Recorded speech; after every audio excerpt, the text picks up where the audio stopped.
saw the need for a friend indeed to all those deserving. She travels the world through your eyes. She listens and sometimes cries. She wants to know what makes you whole and cares without disguise. According to Leanie, she welcomes you here. A laugh, a song, sometimes a tear, a friend, a foe, a stranger. Your life story, your moments of glory. You're sad, you're happy, your dreams and your worries. She wants to know the ins and outs of all of you here. According to Leanie, according to Leanie, she welcomes you here. A laugh, a song, sometimes a tear, a friend, a foe, a stranger. Your life story, your moments of glory. You're sad, you're happy, your dreams and your worry. She wants to know the ins and outs of all of you here. According to Leanie, she wants to know what it is all about. According to Leanie, you're welcome here while we all just figure life out. So sit back and yak, smile and laugh, have a cuppa or two. Leanie is coming on right now and she welcomes you. Let's hear life according to Leanie.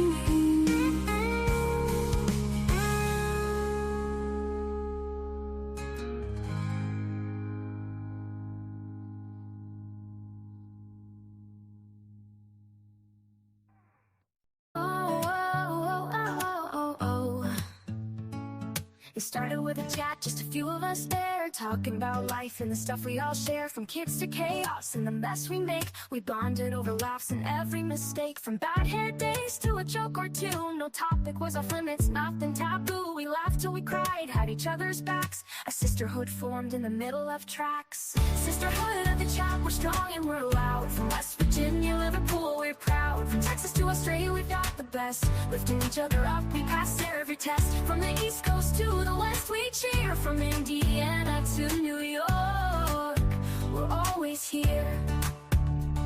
From late night texts to early morning calls, we've been through it all, big and small.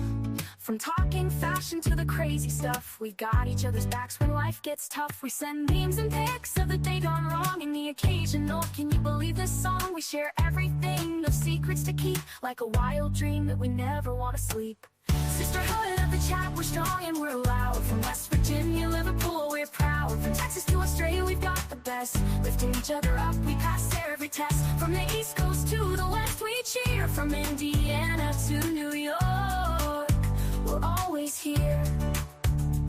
From Tennessee, where the music plays, to sweet tea nights and lazy days. From England's hills to the country roads, our sisterhood's a bond that forever grows. Sisterhood of the chat, we're strong and we're loud. From West Virginia, Liverpool, we're proud. From Texas to Australia, we've got the best. Lifting each other up, we pass every test. From the East Coast to the West, we cheer. From Indiana to New York, we're always here. Through the highs and the lows, we've been there. When the world feels heavy, we just don't care. We're loud, we're bold, we're a little bit wild, but always there for each other, with hearts so mild. Sisterhood of the chat, we're strong and we're loud. From West Virginia, Liverpool, we're proud. From Texas to Australia, we've got the best. Lifting each other up, we pass every test. From the East Coast to the West, we cheer. From Indiana to New York, we're always here. So here's to the sisters who make life so sweet. We've got each other, no defeat. From the chat to the heart, it's all the same. We're a sisterhood forever in the friendship game. According to Leanie, the eclipse is to blame, but truly the Lord brought us together and we'll never be the same.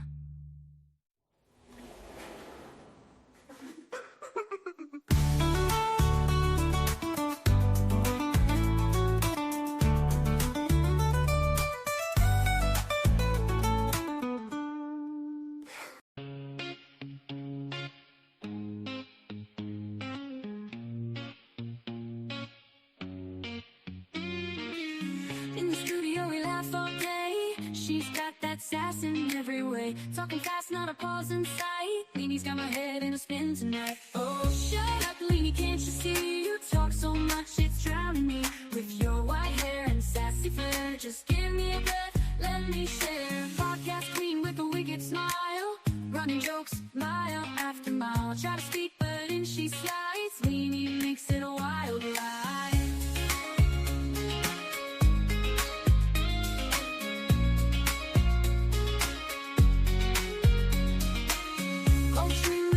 Smile, running jokes mile after mile. Try to speak, but in she slides. Leanie makes it a wild ride. Oh, shut up, Leanie, can't you see? You talk so much, it's drowning me. With your white hair and sassy flair, just give me a breath, let me share. Oh, Leanie, don't get me wrong, can't imagine life without your song. But girl, you've gotta let me in. This ain't just your show to win. So here I stand with my mic in hand, trying to keep this show as planned. Leanie laughs, guess it's gonna stay a little secret every day.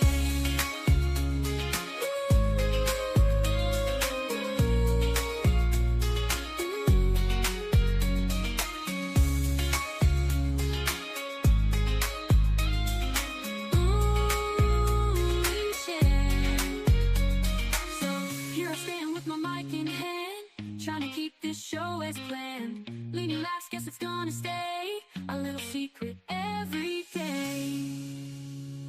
Oh, shut up, Leanie, can't you see? You talk so much, it's drowning me.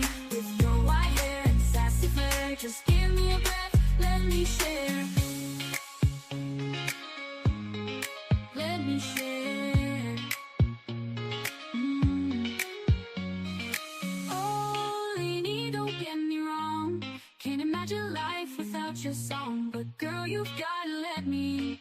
This ain't just your show to win. Oh, shut up, Leanie, can't you see? You talk so much, it's drowning me. With your white hair and sassy flair, just give me a breath, let me share. Oh, Leanie, don't get me wrong, can't imagine your life without your song. But girl, you've gotta let me. This ain't just your show to win. So here I stand with my mic in hand, trying to keep this show as planned. Leanie laughs, guess it's gonna stay a little secret every day. So here I stand with my mic in hand, trying to keep this show as planned. Leanie laughs, guess it's gonna stay a little secret every day. According to Leanie, coffee's king. Cigs in hand, she does her thing. Maggie's got the jokes we know. Together we are ready for the show. Chat's on fire, the crowd goes wild. Maggie's quips just drive me wild. Leanie's love for Java steams. We're living out our crazy dreams. On a chorus, Leanie, life's no lie. Sip that coffee, watch time fly. With Maggie by her side, it's clear the best damn show around is here. Subscriptions climbing, views so high. Leanie's truth, it makes us cry. Maggie's got that wit so quick. We tune in daily for our fix. Community that stands so strong. Laughing, chatting all day long. From sunrise to the longest nights. Leanie's tales put out our lights. On a coin to Leanie, life's no joke. Spark that cig and take a toke. With Maggie by her side, it's clear the best damn show around is here.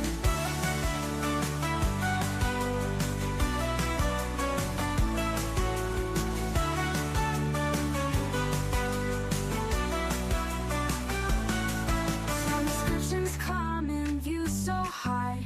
Leanie's truth, it makes us cry. With Maggie by her side, it's clear the best damn show is always near. On a chorus, Leanie, life's no loud. Maggie's quips just drive me wild. Leanie's love for Java steams. We're living out our crazy dreams. On a chorus, Leanie,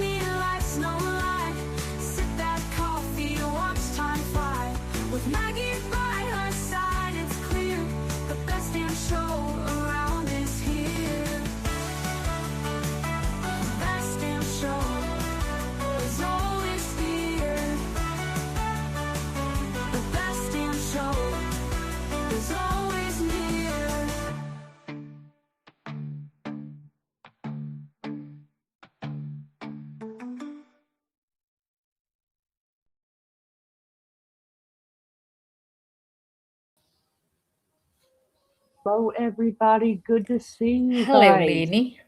Hello, Maggie. So good to hear your Oh, voice. Not that I haven't already heard it today. Lenny's not there. Oh, You guys she is. can't hear me. There she is. I can hear Can you. you hear me now? Okay, sorry. It's I just okay. want to say hello to everybody. Thank you guys for showing up to this impromptu live that we are doing. Listen, we have no interest here whatsoever in being the first person to break news to you guys. Listen, you have other channels that you go to, and we understand that. And But believe you me, as soon as we can set it up, we're watching all of the the cases that we're following as well. And so we don't always look to be the first one to break that news, but we look to be the ones to hopefully get it right and be as factual as possible. Jeff is here and he says, I'm editing a bunch of videos at the moment. When are you gonna going up with your panel? Jeff, I will leave that up to you. We absolutely will leave that up to you. The reason why I'm asking Jeff to panel, in case you guys do not know, Jeff has always followed this case from day one. He helped us out when we were planning on doing the court case on this. You know, following everything that happens in court, and all of us were taken aside line and just gutted when he took a plea deal.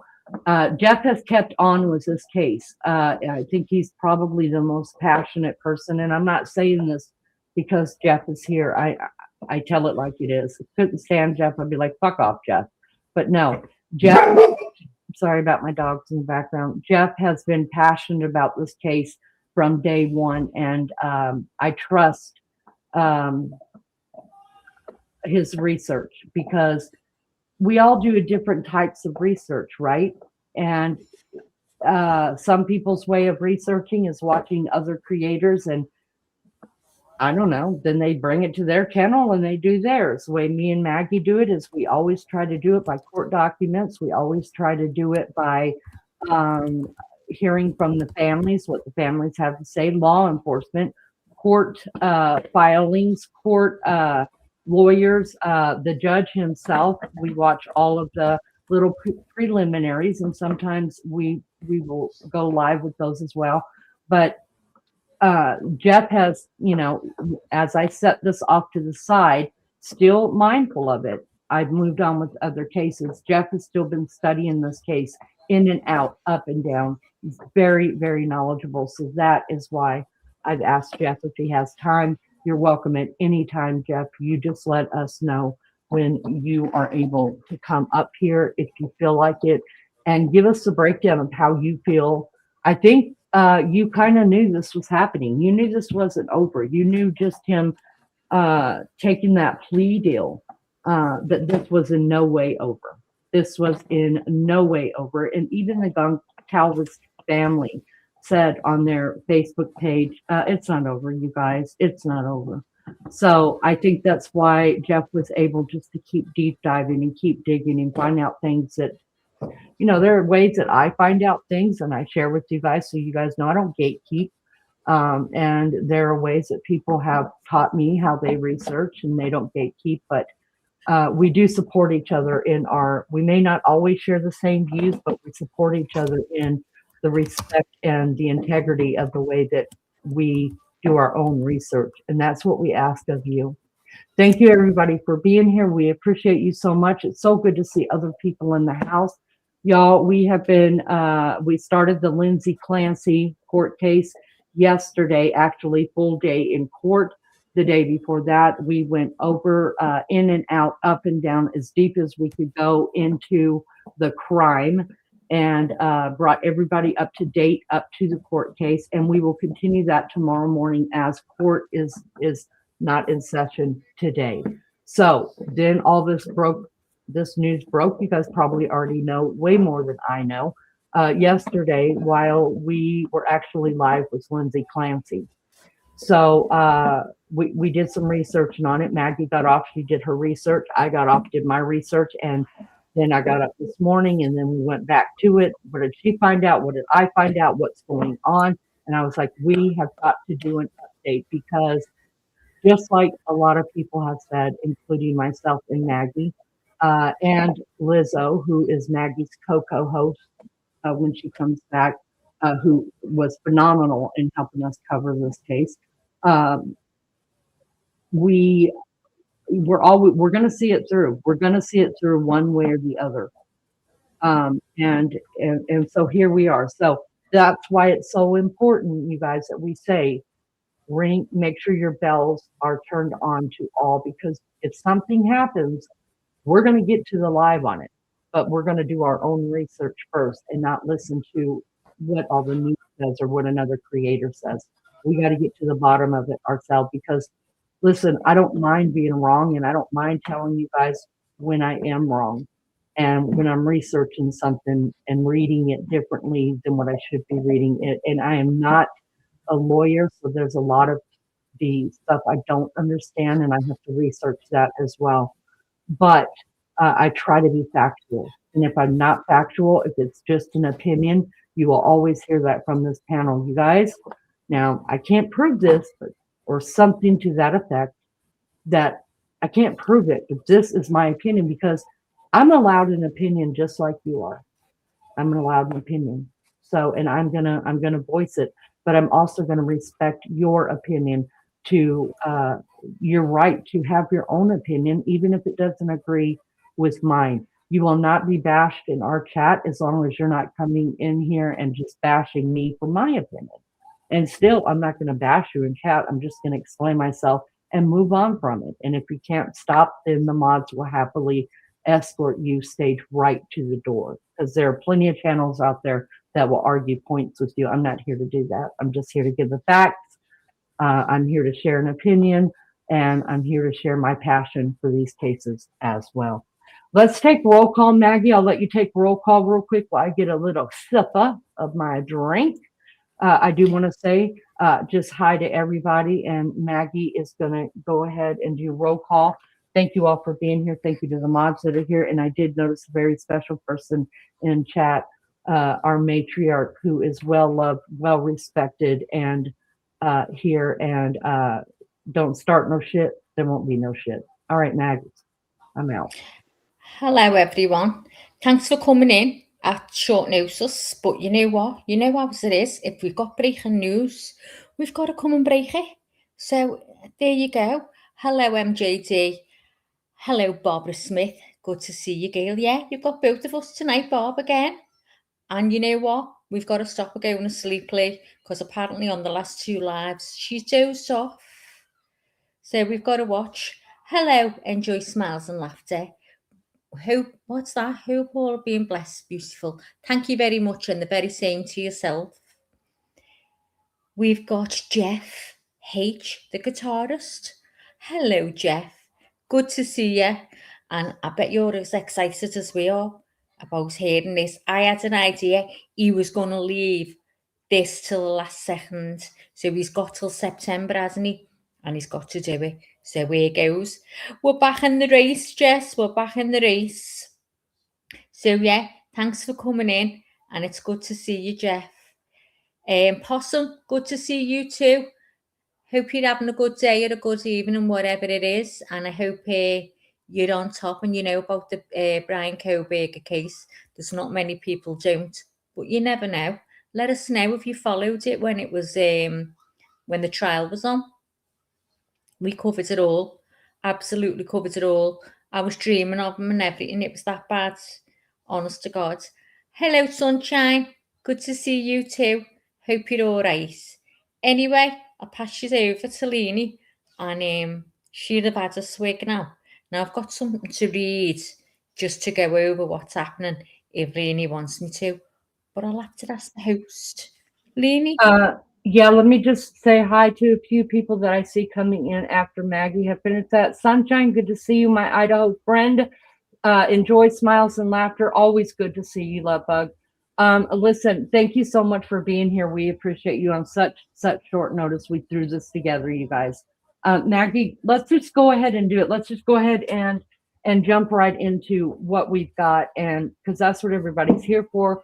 So let's just go ahead and get this. Bees, I know who you are, girlfriend. I just didn't know if you wanted everybody else to know. Yeah, All me right. too. So we know who you are, Bee. girlfriend. Thank you. Thank you to the mods who are here. And a special shout out, you guys, once again, to our very own FBI agent, retired 20 years, our JB. We call her Where is badass she? around here. She is still recovering from a very major surgery, y'all, but I know she listens. She has been very valuable on this case as well, talking to us about how the FBI might be thinking on all of our cases. She helps us out with that. What should have been done, what could have been done, what might have been done, and things like that. So she gives us a perspective of the FBI side of this. And because I think that's hard to understand sometimes, at least for me it is. I'm like, what are they doing? And I want to know as much as possible. So without her messing up the page, inputs, her expertise. Yeah, with that, I think we'd still be in the land of lost. But also, she is very good about not betraying her profession and telling everything she knows, which that's integrity, and I appreciate. Get well soon, anyway, JB. Well, we miss you.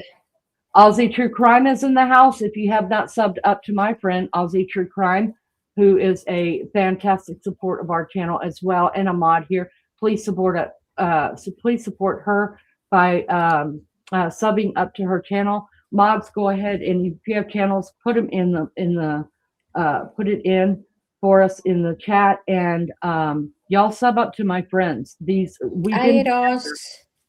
mods and Miss Barbara, which I call Mobby, has been with us day one. We've all been together. We've grown this channel together. I would be nothing without them. And the continued support of people that come in and support us is phenomenal. Thank you so much. We appreciate it. All right, Maggie, let's go ahead and jump right into that, what you got to read there. Okie do. So it says the family of one of the victims of Brian Kohberger has hit out after it emerged that he was challenging his conviction for 4 murders of students in the US state of Idaho. Kohberger was sentenced last year to 4 consecutive terms of life in prison after pleading guilty to charges of murder in the November 2022 killings. In recent days, Kohberger told the New York Times he was taking back his plea, which was made to avoid the death penalty. He said it had rested on false promises and blatant disinformation. The family of Kaylee Goncalves, one of the students who was killed, said that Kohberger was a narcissist who appeared to have changed his position. He chose not to leave his fate or the facts of the case to a jury. Their statement from the Goncalves family said, he never cried foul, never claimed he was ununiformed or pressured, and never suggested there were problems with the discovery materials he and his counsel had reviewed for 2 years that he should have been challenged. The Goncalves family went on to say, the real tragedy was the amount of attention that Kohberger was now receiving at the expense of the victims. Kohberger was convicted of stabbing to death housemates Kaylee Goncalves, Ethan Chapin, Xana Canoodle, and Madison Morgan, who all attended the University of Idaho in their off-campus home on the 13th of November 2022. The case shocked the small student town of Moscow and made national headlines for almost 2 months before Kohberger was arrested.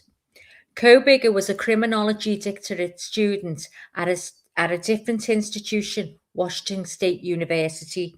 He never shared a motive with the court, and it is not clear why he would have driven to another campus to brutally stab 4 students. Investigators were unable to link him to the victims, although they presented compelling evidence that put him at the scene of the crime.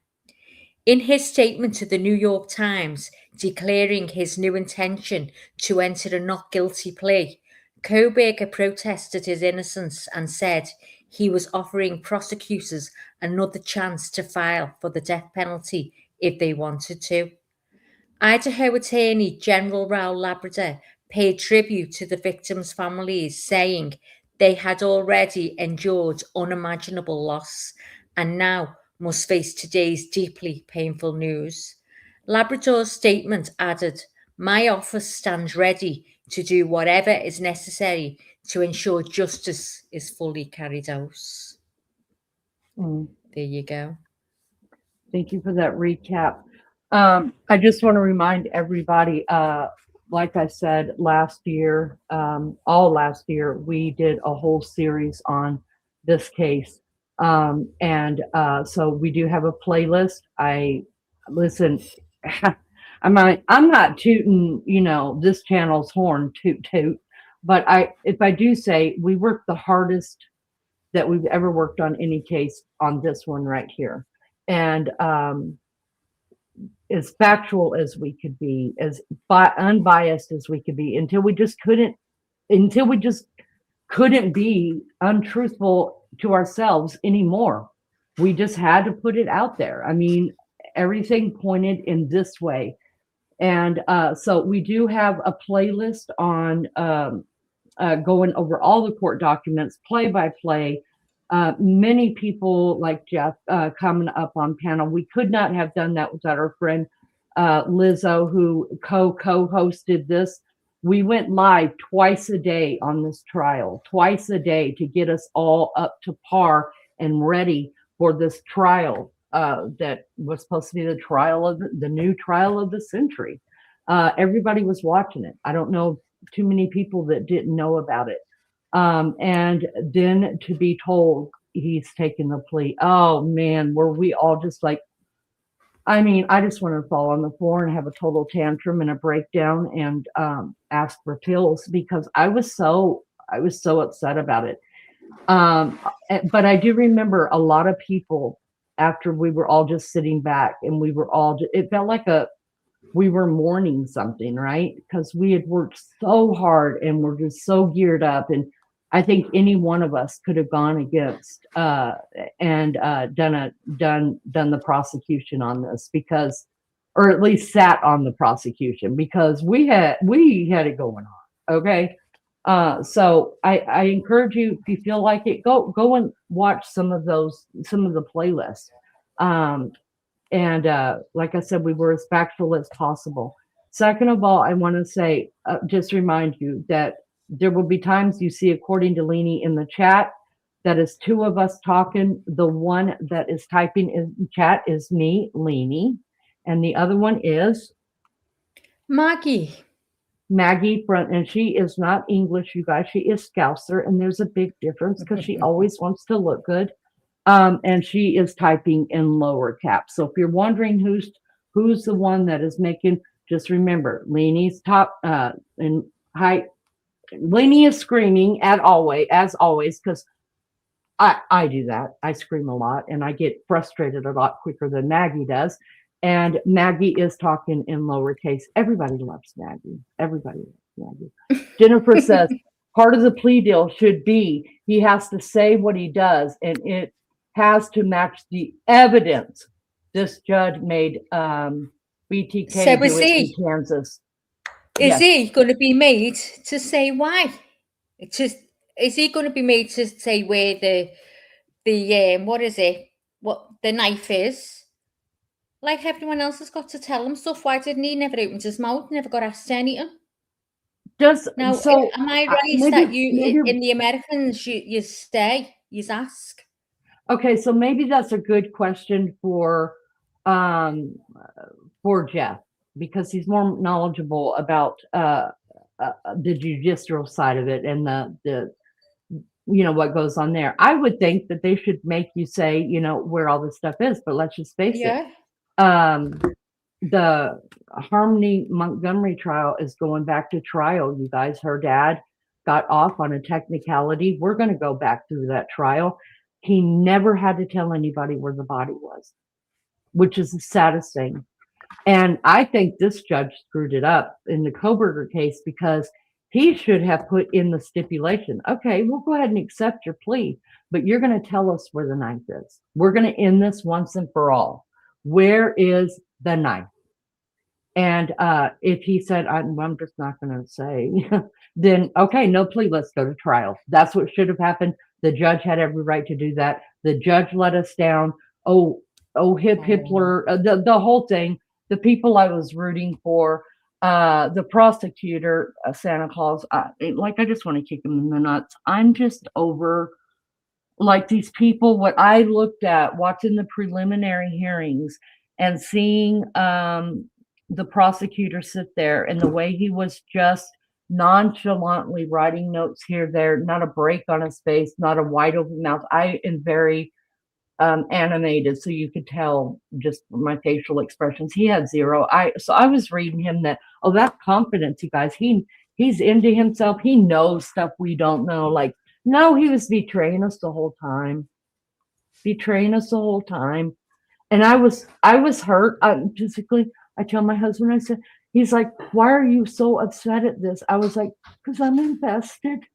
I feel like a family member. And when you get invested in these cases, like Nancy Guthrie case, I feel like she's my grandma, or my mother maybe. And I just need to find her. I just want to go find her. I just want to find her. And there's a little bit of breaking info on that, but we're going to do this one first because this is the one I think that put, according to Leanie, on the map as far as being us going into true crime. So listen, we're not abandoning at all any of the cases that we're following. The mods are following, I'm following, Maggie's following, everybody's following. Lizzo is still following, even though she's not on YouTube, and I demand that Lizzo comes back because this is hers. This is part of the baby she was rocking right now. So I demand she was doing Nancy Guthrie. Nancy Guthrie. Me and you did this. Now we had Lizzo up a couple times, and Lizzo. She was the devil's advocate. Remember? Yes. She was doing it with Beth. Yeah, and we definitely had two different opinions on this, but I mean, it just was so good. It was so good because she had an opinion, I had an opinion, Maggie had an opinion, but we were just like, some of the things that, even though I didn't agree with her, some of the things she said made sense. So damn, I had to pick up that puzzle piece and see if it fit any of my puzzle. And the same thing with us. We're taking your opinion and thinking, oh God, does that fit in my puzzle? Is that the piece I'm missing? I'm missing something. And sometimes differences of opinion, you can figure out what part you're missing in it because you won't consider that. So that's the kind of YouTube I like to do, where it's made up of a bunch of different people, like a bunch of different juries, and we all have the right to have our opinion, and it matters, and we learn from each other. Thank you for the jewels. We appreciate you that so much. Jennifer says, I couldn't believe they tore that house down before the trial was supposed to start. That was unbelievable, and we agree. So for those that like I said, may not understand this case fully, maybe wasn't obsessed with it as we were. We do have a playlist. Go back, pick out a couple of them. I think that we did a pretty good job of explaining factual information that we knew just from court documents. All right, so Maggie has already given you guys a background of exactly what is going on here. I'm going to bring up a few things that I have not sat. I like to watch things with you. I'll listen to the first few minutes and be like, yeah, we need to hear this. But I like to get your reaction as you're listening to it. And I want the same for you. I want to hear you to hear my reaction, and the same with Maggie. So that's why I like just waiting and not try to be the first on here to break anything. Listen, nobody cares about our little channel here. We're just a bunch of people that get together about things that we're passionate about, and we're quite okay with that. So I like doing it in real time, So after you've had your own time to think about it, look at other channels, do your own research.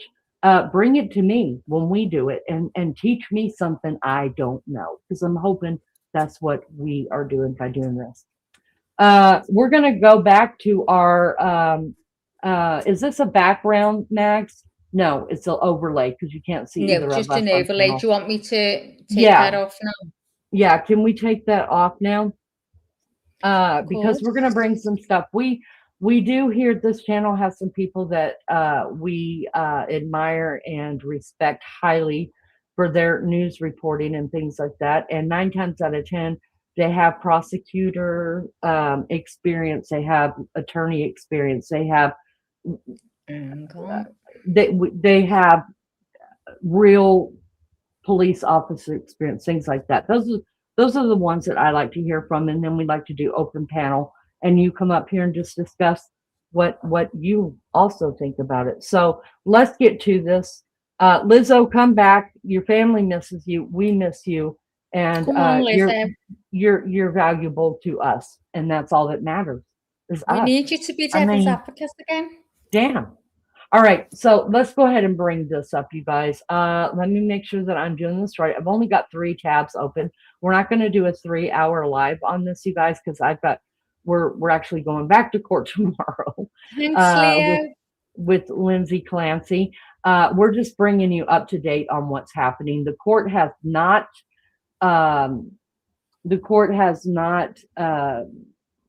Made a ruling on what Brian Kohberger has submitted to the court yet, so we're not really missing anything, but we're watching. And I'm telling you, even if Maggie and I just got off doing a live on something else, we will jump right back into this. I know we will. I know us. If I'm asleep, Maggie's away, she will jump on and talk about it. If Maggie's asleep, I'm, same vice versa. You guys know how it goes. All right, so let's get that's the only way this channel works. Everybody has a role here. Find your role and get to it. Even if it's up there in the bushes, taking notes so you have something to bash me about later. That's your role. Get the word out. All right. If your role is to mod, then mod the channel. If your role is to become a panel guest, then do that. If you have got any kind of background in law enforcement or anything like that, a lawyer, or you're just a mom sitting at home trying to raise your kids, but this is your jam right here, and damn it, you have an opinion about it and want to speak on it and get our opinion and have an adult discussion, that's your role. Get on panel. If it's your role to keep chat rolling, do that. Find your role. Everybody has a role here. Find it, do it, and it takes all of us to make this channel successful. Which I don't think it is. I'm good. All right. Let me go ahead and pull this up. Share screen. Please hit the like if you would, everyone, if you haven't already. And if there's anyone that's coming and would subscribe, do that as well, please. I'll be made up. Thank you very much. All right, guys. I'm going to make this bigger so we can see it. But I just want to give a shout out to where we're getting this from. Our source, you guys, is Fox News, okay? And this was put out. I always try to find the date and when it was put out. And I'll have Maggie do some reading for us if she doesn't mind. And then, because I know right now it's kind of hard to understand my list. That's a whole live in itself, you guys. You don't want to know right now. And Maggie reads beautifully. And let's just face it, us Americans love to hear the English read. So our source, you guys, is Fox News. This was put out July 28th, 2026, which I believe is today at 1:38 Eastern, EDT. What's that? It's something. It's somewhere. Fox is somewhere. It's EDT. All right. So we're going to go ahead and have Max read this. Thank you. Do we have it at you guys? All right. Is that as big as you can get it, Lee? No, I'm going to get it bigger. I just want to float our banners, please. Can we float our I've done it. It's hang on, let me go back. It is in chat. You talking about the copyright, Lee? Yes, our copyright and our banner on the bottom of the screen. Can we float that, please? All right, YouTube, do not come at us. We have put it in chat. We have put it floating across our screen. This is our Fair Use Disclaimer. Copyright Act of 1976 gives allowance for this content to be used for purposes of criticism. I'm good at that. Comment, I'm very good at that. News reporting, and getting better. Teaching, and getting better. Scholarship, look, we're broke. Ain't nobody paying you for anything around here. Don't pay me, I won't pay you. We're good to go. We're on even ground. Let's stay that way. And research, and believe me, I'm all about the research. So YouTube, we got it going on over here. Don't mess with us. All right, go after those bigger channels that actually like to make money off of people's tragedies. We don't do that here. All right, so there's that. Maggie, I'm going to make it bigger, and if you, as big as I can make it, hold on. If you don't mind, hold on. Why won't it let me make it bigger? Go down here and see. Oh, this is why, I think.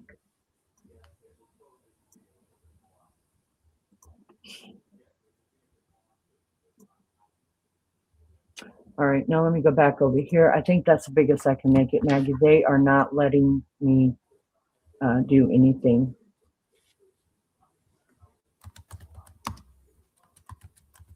And I want to read this, and if you could stop in between the pictures just so that we could show who is who here.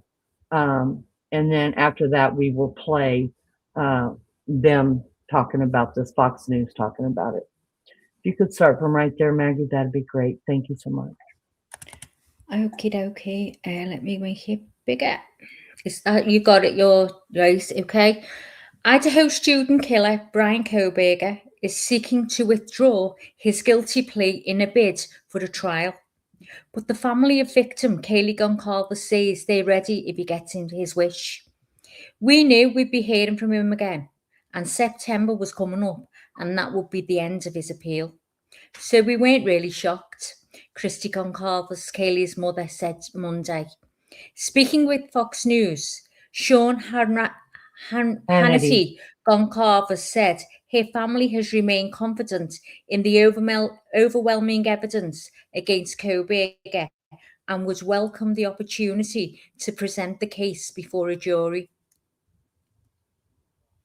Of course, we know who this is, Brian Kohberger. He's appearing in Ada County Court in Boise, Ohio, and this picture was taken on July 23rd, 2025 for sentencing in the University of Idaho murders, where prosecutors relied heavily on cell phone location data and digital evidence. So there's a monster himself. Yeah, I'm gonna call him a monster. If you're offended, don't be. Keep on, Mads. Honestly, either way this goes, whether the judge dismisses it right out of the gate, fantastic, or if we wind up in court, we will still feel like we wanted to go to trial in the first place, she said. We are very confident in the evidence in this case, and hopefully, if we do go to trial, this time he will be convicted and sentenced to death. Kohberger, 31, pleaded guilty to murdering 4 University of Idaho students last year and was sentenced to 4 consecutive life sentences. Right. And right here we have them, I'm guessing, well, let's just read it. Christy Goncalves arrives at the Latah County Court on Monday, May 22nd. Now remember, this case started in Latah County when he was arrested over in Massachusetts. He was put on a flight with air marshals, a small plane, back to Latah County. And then when a grand jury said, yes, indict him, then it was put in to be moved to a different county, Ada County. So this is the beginning of it all right here. This is a picture that we're seeing right here. This is still in Latah County on Monday, 22nd, 2023. The mother of slain Idaho University student Kaylee Goncalves was present for the arraignment of Brian Kohberger, who later pled guilty to the murder of Kaylee and 3 of her roommates. And it gives credit to the person who took the picture. If you can see my cursor, this is Christy now. Yeah. Christy has lost a lot of weight. She looks great. Kudos to her. And this was her. This is her sister, who has lost a phenomenal way to go, Ozempic. And listen, I'm not hating, because I'm on Manjaro. I was so happy when they told me I was diabetic. I was like, cool, can I get some Ozempic face going on here? Listen, no hating on me. She looks fantastic. I think she's a little skinny, but this is her. You won't recognize her today because she has lost, I mean, she's half the size now. Can you say This I baby, as well, please? and yes, and my Maggie girl has lost it. Listen, there's a bunch of us women that got together and we're like, fuck We're all this. losing it. Like we're in middle age and we got to do something. We got to have an affair or something. But anyways, this baby right here that she is carrying was born after the murders, and she named this beautiful baby. She named it after Kaylee, her sister, and Maddie, who was like a sister to her, Kaylee's best friend, and her name is Maddie Kay. So we just thought that was precious. So there's that, and here you go, Max. You can start from right there. Okay, and make it big again. Hold on. Court records show that he filed a handwritten petition for post-conviction relief Monday. In the petition, Kohberger argues that he was convinced to falsely confess, claiming his high-profile defense team of Ann Taylor, Eliza Messoff, and Beaker Barlow didn't tell him about exculpatory discovery, evidence mentioned in the recent broken plea book, but never vetted in court. The news circulated after Kohberger called a New York Times reporter and claimed that he has an absolute claim of innocence. Reacting to the petition, former prosecutor and Crime Stories host Nancy Grace said Kohberger's effort to undo his plea deal should be met with exactly what he is asking for. Absolutely. Bring it on, Grace said on Rassi. On Hannity. Hannity is he's a big... Hannity, yeah, sorry. Yeah. Sorry, okay. yeah, not Rassi, it's Hannity. It's okay. I'm definitely needing my eyes doing. I agree with one thing Brian Kohberger said in his self-styled petition. He says justice was not served, and amen, brother, it was not served because he needs the death penalty. Absolutely agree, 100%. What does chat say about that? What do you guys think about that? Do you think? I mean, I'm ready for it. We've not been ready for any trial like we are this one, and you know what? I'm ready for it. Some of the parents, I won't say most of them, but some of the parents wanted to go to trial. They were like, let's go, you little fucker. Like, let's do it. Now, last night is when I saw that all this had went down.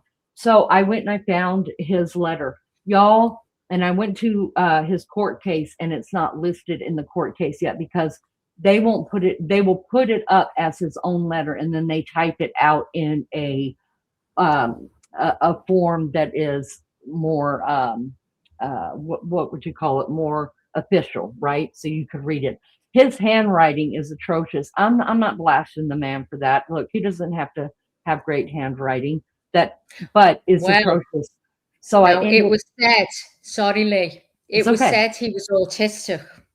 Now here's the thing, Grace, that can also come with very poor handwriting. Can be very intelligent in other fields, but the handwriting can be a problem. Well, and all doctors are freaking autistic because none of them. There you go. There's look at the prescriptions, exactly. No, seriously, that is one of the traits. And my husband has the worst, and I tell him all the time, "You have the worst handwriting. Can you just read to me what you wrote?" Because after 25 years, I still can't read most of his words. I'm like, can you take your time? No. But anyways, I'm not, that is just what it is. So I had to go, Jeff and wants to I go went to there trial. first. And then I went over to another news station and found it where they had interpreted his writing. And I'm sitting there listening to them read it to me, which I love to do. Love to have people read. And I had to pause it because I had to talk to myself. And I was like, Levy, he sounds like a lawyer, doesn't he? And I was like, yeah, he does sound like a lawyer. And then, so I finished listening to it because he's even talking about himself. Did you take and a screenshot? I've got it. Yeah. So I was Can you thinking, send okay, it to me now, and I'll put it through AI and get it cleared, and you can put it up on the screen. okay, give me just a second on this. Okay. So I finished listening to it, and then afterwards she said, it was Jeanette Levy, I think, and Jeanette Levy, and she said, I know most of you maybe think that he sounds like a lawyer. I mean, he's even using himself in the third party, like he, as his lawyer, was writing this for his client. And she said, what you have to understand, and Maggie knew this, I didn't even give it a thought, but there are law books in prison to help people like this, right?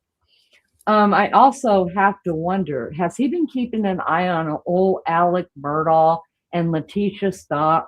And I mean, these were big cases in our country as well. And, they're getting new trials, and we're going to be How there. many every are step getting of the way. retrials now, Liz? So many retrials, so many. But I am There's interested in the loads. Alec Murdaugh murder, and of course, I think we are all interested in the Letitia Stout trial. Oh, God, yeah. And the little girl, Harmony.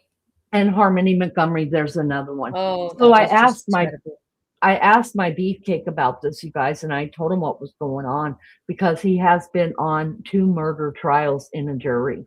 And I said, have you ever heard of this happening? He said, well, of course. And he said, chances are he probably wouldn't get it, but because that was the biggest case in the nation, and they want to, and there's too many people, he said, you told me on YouTube, people are still doing everyday lives on him and talking about his innocence. He said, it's almost like you have to shut them up, to get them to quit making money off of these families' tragedies. Put it out there. And I said, well, the sad thing is people do believe so much in his innocence that it doesn't, you could hand them the knife and he could stand up there and replay exactly how he did it. And he could be like, yeah, I did it. And that's how I did it. And I was like, they would still say he didn't do it. And those are called pro burgers. And if you want to be a pro burger, you be a pro burger. You go right ahead. All right, Maggie, I'm going to play this and let them talk about it real quick. Again, this is Fox News. And wait a minute. Hold on. It's all happening now, all at once. All at once. And that's the hard part about this. Is you go years and years and years, get nothing. With nothing. And we then felt totally lost when this case ended. Mm-hmm. We didn't know what to do. And then here comes Nancy Guthrie, and I mean. All right, so this is Fox News. I'm going to go ahead and play this, and then I'm going to try to find you pictures of his own handwriting. Believe me, you won't be able to read it. But anyways, or you might be better than me. I don't know. I'm blind anyways. All right, let's listen to this. Can you see it, Maggie? Watch your ears, guys. Another Brian Kohberger, who pled guilty to murdering 4 University of Idaho students, is now attempting to withdraw that plea. The killer looking for a new trial, claiming post-conviction relief while arguing he had bad counsel. Quote, petitioner was convinced that actual guilt was not an important factor in considering plea acceptance.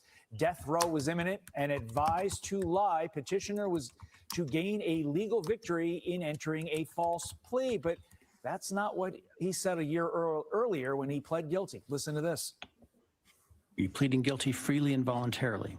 Yes. Given your choices, do you believe it's in your best interest to plead guilty? Yes. Have you discussed fully the matter of pleading with your pleading guilty with your attorney, and are you satisfied with the advice you've received? Yes.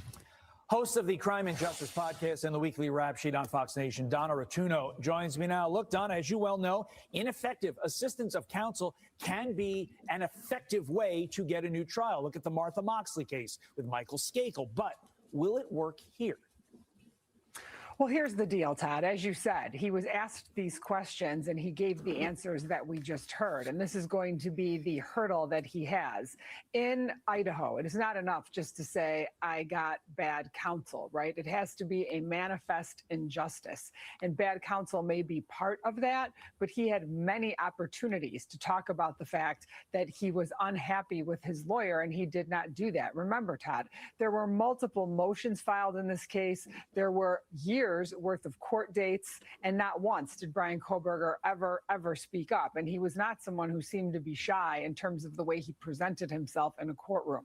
So this is a very high bar for him. I do not see that he succeeds, but of course, this is an awful situation to put these families through when they thought this portion of this awful process for them was behind them. Now here we are making it front and center again. While true, remember all family members, though, were not in favor of a plea deal. Here's Kaylee Goncalves' mom, Christy. Here's what she had to say to Hannity last night. It's not the best news by any means, but on the other hand, I can't say that we're surprised. Either way this goes, whether the judge dismisses it right out the gate, fantastic, or if we wind up in court, we still feel that, like we wanted to go in the first place, the trial. We are very confident in the evidence in this case.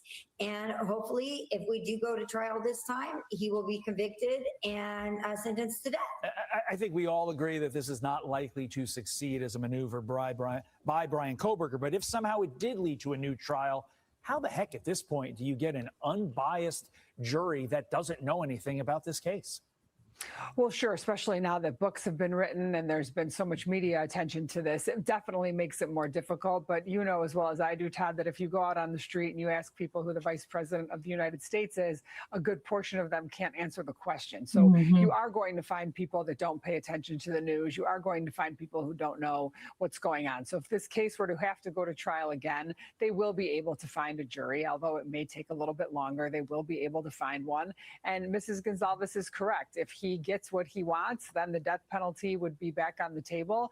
And it's like starting at square one. So I guess for the families that were unhappy with this plea, it puts them in a position where they get to have a second bite at the apple here. But I do not see this succeeding in a courtroom. I mean, if you continue to read through his filings, he talks about how he didn't think that, you know, being in prison for life was going to be as bad as it is. I mean, it's almost as if he's trying to say the conditions there are reasons to, you know, take this plea back. It's preposterous, frankly.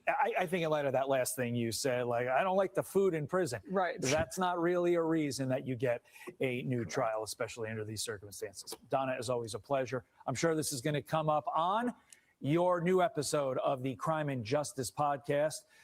Drops twice weekly on YouTube, Spotify, Apple, or wherever podcasts are found. You can also watch brand new episodes of the weekly rap sheet every Friday. Now, well, there's that part, you guys. Let's bring me and Maggie back up for a second. Annie, it's so good to see you. Thank you for being here. Thank you for commenting. I appreciate it. I love it when people get in there and give their opinions of what's going on. Want to say hi to our Misty Blue, too. We appreciate your support of the channel. Hey, Misty. Good to see you again, love. Listen, I like what Annie says here. I don't understand why he would want the death penalty now when he took a plea to avoid it. Exactly.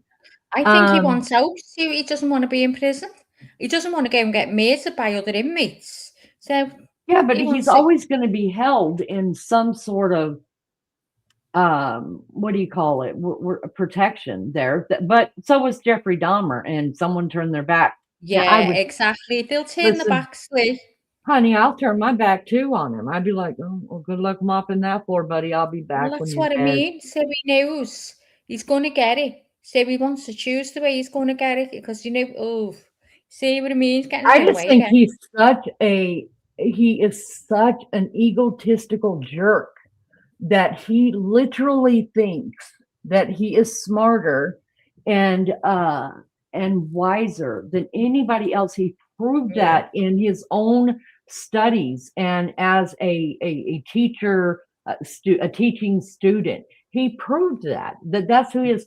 So it wouldn't shock me that he's waited till, the final hour, just like they did do with the plea believe deal. that. I'm not shocked by this at all. I do believe he's deliberately done that. Yeah, because he did it thinks during. they'll all be thinking, I'm not going to do it, and he's done it. And with the plea deal, he waited till the last hour too, right? Exactly. Blew us all away. And you said the whole time he's taking a plea deal, and I'm like, no, not at this point. It's too late. Well. Little Brian, he's always got something up his sleeve, obviously. Thank you for the jewels. Jeff says, there's suicide by cop. I think for Brian, this is a suicide by courtroom. Gotcha. Annie says, there is a new Idaho documentary on Netflix this evening. Say what? Oh my God, what's it called, Annie? Yeah, what's it called? I got to write that down. Get that picture to me, Lee. I want to see that letter. Okay, they showed part of it on there. That's why I didn't go and look for it. Is this for attention then? Annie, I think it is. I mean, his whole life he's been given attention, right? I mean, we noticed that in the court filings just from his parents and from the interviews that his sisters gave. He was a baby boy. Okay, his sisters, even though they had the cops called on him a couple times, and Daddy called the cops a couple times for things that he did wrong. I think they were trying to save him. We haven't heard from any of them, have we, Lee? No, we haven't heard from any of it. Not in a while. But one of the sisters did give an interview after probably about a year after I did see that one. But sometimes people call the cops. Hi, Brittany. Good to see you, love bug. Yes, he wants a new trial. And the new series is called The Idaho Murders, a college town nightmare. I think I've seen that one. Is that a replay? I was just going to say, isn't that the one we've seen? Yeah, I think so. The new series. We'll look it up. And that's on Netflix, right? I think this one, it might just be a new play because it's back in the news. So who knows? Prissy, he's wanting another trial. It's a new one on Netflix. Okay, I will definitely check it out because listen, Thanks, I'm all Annie. about it. Thanks, Thank you Jeff. for letting us know. Jeff says the new series, I believe, is called The Idaho Murders, a College Town Nightmare. I could swear we've seen that. That was what the other one was called. I think the Idaho Murders, a college something. Didn't 2020 do it? What's his name? I love him with the beautiful voice. That of Matthew, the guy that played on Friends. What is his name, y'all? Oh, I don't know. He does a lot of crime. Chat knows. They'll be able to tell us. He was the father-in-law of Matthew Perry, who died 2 years ago, I think, of overdoses and anyways. No, Annie, the other one was a very similar title. Okay. Are we all? All right. The Idaho Murders College Nightmare series starts tomorrow on Netflix, but first 2 episodes are on Amazon Prime now. Thanks, I'm writing this all down, you guys, because y'all, I will have promo. I'm glad because I won't remember in 10 minutes. Thank you so much for the information. I appreciate you guys. All right, so I just do want to ask this. Since they went to trial last time, since he has pled guilty, since you heard all of the victim statements, impact statements, since you heard the judge, sentence him and he, went away, and then all the stuff that came out afterwards, a guard took video of him in there, and we saw his hands and him washing his hands constantly and denying food. And then, and then we've heard where he felt like he wasn't getting enough food on his. I mean, we've heard it all, right? We heard. Since then, have any of you changed your mind whether you believe him to be guilty or innocent? in this. Have you changed your mind since his plea deal? Do you believe he is still guilty, or have you changed his mind? You thought he was guilty because he took the plea and everything that happened, and now maybe he might be innocent, or Because vice now they're versa. saying he was found, it was the Heath hair in his Morrison. hand, wasn't Kohberger's. Wendy, thank you so much for that. Thank you so much. Wendy put it in chat for me. Keith Morrison has the most beautiful voice too, for talking and reading. And I know he did an Idaho. He did a lot of Idaho, but he did do the series. I still think bushy eyebrows. Annie says still guilty. Jeff says, I still think Yeah. bushy eyebrows is guilty. I personally still think he's guilty. I Me mean, in too. that letter, Maggie, he says that he found out through somebody's book that the prosecution or the defense withheld some information from him that would prove his innocence. Now, I will say this. Pawson says, I think a lot of these people would just go away if Netflix stopped doing docus on them. I agree, but damn, I love the docus. Can we do it in private and just only send it to me, and then I'll put it out to people that I like, and the rest I don't like? I'll be like, suck it. Like, no, I'm not sending it to you. It was Ethan's hair, and the defense noted that. Thank you for that information, Ethan. That's right. So that's what right. are they going on about the hair for then? What's Because all this Ethan about the had hair? Ethan had hair in his hand. Yeah, I when he know was that, found. but why is this now being mentioned for this new trial? This is what I read today, and I can't remember where I read it. Something about the hair in his hands is now it's making out it wasn't Kohberger's or Ethan's. But it wasn't. I thought I had read that the hair was not tested. Is that Maybe true? that's Is that what I what you read. guys read? That there Maybe wasn't that's what enough I read, because I can't remember anything. because of the broken plea book. I gotta write that down. If it was Ethan's hair and the defence noted that, if they were doing documentaries on BKD, I'd agree, but this is for the victims, yeah, because of the broken plea book. Maybe Brian put the hair in Ethan's hand to throw investigators off.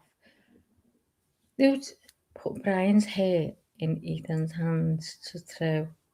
Maybe it doesn't belong to anybody. It's a stranger. It's a strange DNA. So he's gone to the barber's and picked a load of hair up off the floor, kept it with him and thrown it. Oh my God, that's going to give someone an idea now from this channel. It is a stretch. I agree that is a stretch.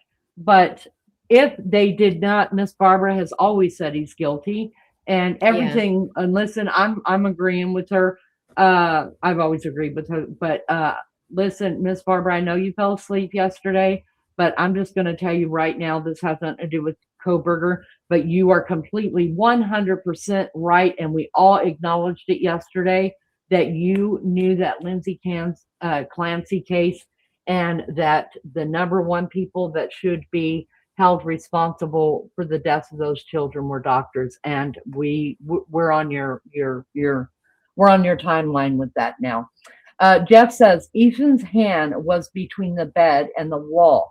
Do young girls ever cut their hair and not pick it? Well, I mean, it happens all the time. Especially my hair, it's white. I'm standing there over a white seat. Do you think that I end up getting all the hair up? I pick it up, but I have OCD. But there are times I've gone in there and found my hair, and then my dog. It's terrible. Yeah, it falls out all the time anyways. But I mean, if they haven't tested it, it very well could be Ethan's hair, his own hair. You know what I mean? Just trying to grab the knife and he's missing, grabbing his own hair. Who knows? Has it been tested? Does anybody know if the hair in Ethan's hand was tested against Kohberger and not just heard it? I want to know if you can give me a source to go look at to see if that hair was tested against DNA for Ethan, one of the victims, or Kohberger himself. I believe Ethan was stabbed in the head too. Yes, I believe that as well. Mm. And I believe he wasn't the only one. Of course, we Yeah. know that by the autopsies that were released. I don't think it's too graphic, Jeff. Can Ethan's hand curl up? Where are we? Gone off. Can Ethan's hand, where's it gone? Curl up from rigor mortis? Well, yeah, but soon if he's has got his hand like that, it wouldn't be the rigor mortis wouldn't cause it to curl. But if his hand is in that, you know, position anyway, say for example, he has ripped at Kohberger's hair and his fists are clenched or whatever, they'll stay like that, won't they? Until rigor mortis, like a few hours. Okay, till that it is a subsides. great question from Lulu. I'm writing that down. Lulu, one of our moms here, has also worked at she worked for the coroner, and she prepared bodies. She knows a lot about She was rigor a mortis. funeral director. Yes, and so Oh. she knows a lot about what goes on there. So I'm writing that question down. I'm going to take that straight Okay, to but why can't I see her? because after we click off it, remember the other day you were saying, why is it going light? Some of them are light and some of them are dark. The ones that are Right, light are okay. ones So you that must have clicked on it. Okay, it's yeah being have already read. been clicked on, right? Okay, let me see. But so it has already been posted. But I guess I can go back since I said it and see what's going on. The official autopsy lists 4 stab wounds, an incise wound to the scalp, face, and neck. Okay. Mary Jane says the hair should have been tested immediately to find out if it's from the root, and you all know other questions, right? So I mean, I don't know. That we're gonna have to find out how. I got to write this down for Lou, you guys, because she would be the person I would go to with this. She worked on all these bodies, you know. She knows how rigor mortis works and what goes on there. Can you put a comment up on the screen because I can't see it, Liv? Who's Lou's not here. She's not here. She's at work. I thought you said she's just sent you the message. No, I'm gonna send Jeff's question. This one right here. Right, I get Can Ethan's hand curl up from rigor mortis? Lou would be the one to answer I'm that. like Miss Death. I look into everything about death, and whatever position you die in, that's what way you're gonna stick in rigor mortis. Rigor mortis doesn't make your fingers curl up. It's whatever position you're in at the time of death. Okay, until they reset it.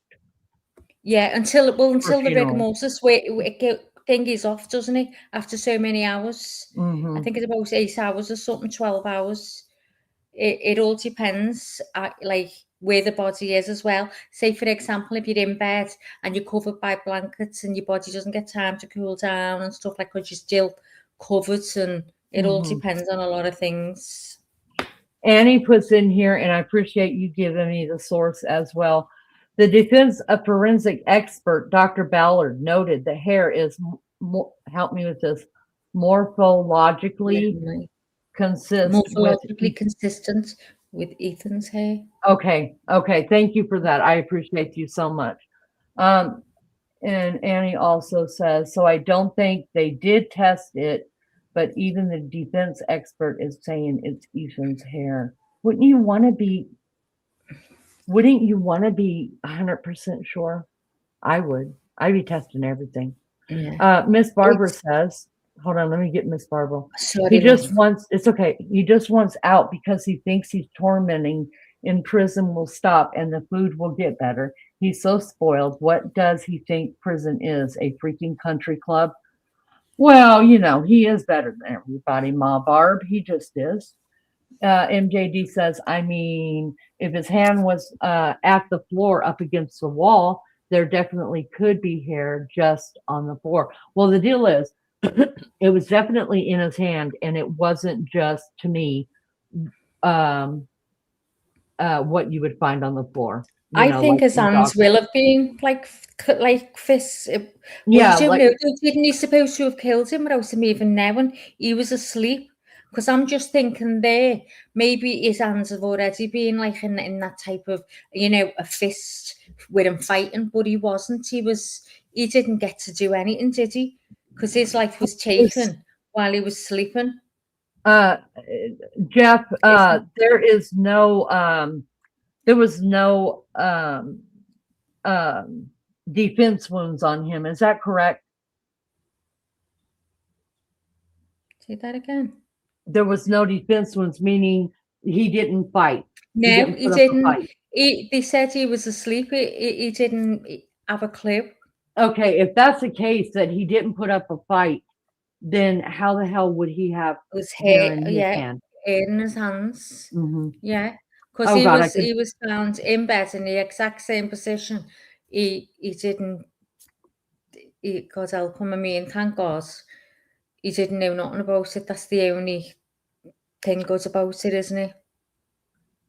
Yeah. Jeff says, Google search said, yes, the hands and fingers can stiffen and curl into a partial bend or fixed position during rigor mortis, but they do not lock into a parable, unbreakable death grip. I don't think it necessarily curls. It's just that your skin is losing all of that liquid. So it's like, because some people think, oh my God, they've grown hair overnight. No, they haven't. It's just that the liquid is leaving the body, so the skin is actually wilting and getting smaller. All right. Jeff said, I saw what photos? Yeah, there were plenty of photos that were put out of the crime scene, and you remember there was a bunch of photos that were put out, and then that thought that they were totally redacted, and then those of us that are just morbid curious are like zooming in. And so before they got I mean, we're the ones that told law enforcement, not on purpose, but hey, you forgot to do this one, because we can see his hand and see the hair in it. We can actually see Xana's face in this picture right here. We can see her legs, we can see her arms. And so they had to retract all of the pictures and start over, because there was many things. He did something to Ethan's leg, didn't he? Was it the back of his knees or something? Was it his hamstrings or something like that? So that's what we thought when they said, because they said that, but wasn't it upper, Jeff? Wasn't the stabs to his legs or the cutting of his legs, wasn't it upper thigh? I thought it was behind his knee. You could be right, Lee, because my memory is terrible. Do you know, Jeff? Well, you'll know. Let us know, Jeff. Sure, he did something on his leg like that, though, didn't he? It was like he took his time. Because, we thought maybe it was a How carving. the hell? It's 17 minutes, wasn't it? Was it 17 minutes? How the hell? I still can't get my head around that. I don't know, Max. Well, but I mean, he's done it. I mean, we've done many different scenarios with it. We pulled up many crimes that are just like this, where multiple adults, even there has been children noted to kill multiple people in the same time frame with a knife, and nobody could believe it. Well, when I had to pull it up. You've got to be quick, and your adrenaline. Then it's amazing what you can do when your adrenaline kicks in. Jeff says, if I was stabbed in the scalp, I might reach up to my head, possibly pulling out some hair. Right, especially if he absolutely was asleep. A reaction. And he's all like, what is going on? Like, what just happened? And he grabs, and then it just, we don't know. Put his hand to his head, and his ears come off on his hands from the blood. Right. Maybe that's what happens. Chunks could have come off. That's right, MJD. Hola, Lini and Maggie. I had a feeling when you heard this update, y'all might go live. Oh, girlfriend, we're on this. Wild Angel? And Wild Angel, we've already started a whole nother case, girlfriend. A whole nother case. But you're not too far behind on that one. We're only going tomorrow into day 2 of the day 2, we'll listen to day 1. We're going to see this one to the end. We're not going to be those type of people that are going to just forget about it and move on to the next thing. We will always bring the updates, and we're going to see it to the end where we think the end is. Now, I'm not going to keep going on and on because the outcome didn't happen the way that I think it should happen. The court speaks, it's done, he's put away, or he's let out, or whatever goes on. I'm not going to keep rolling with my theories. You guys have already heard them. What's the point? But when something else comes out, you damn right we're covering. Let's see. Jeff says Ethan suffered 17 sharp force wounds, 4 to the scalp, woo, to the face, the neck, 1 to the upper chest, 6 incised wounds to the upper extremities, which are the arms, 6 inside stab wounds to the lower extremity, the legs.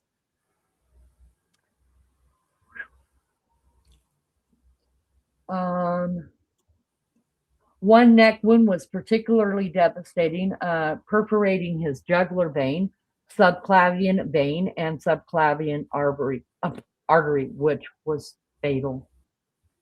Absolutely. Annie says it might be an automatic response as BK attacked him near his neck, right?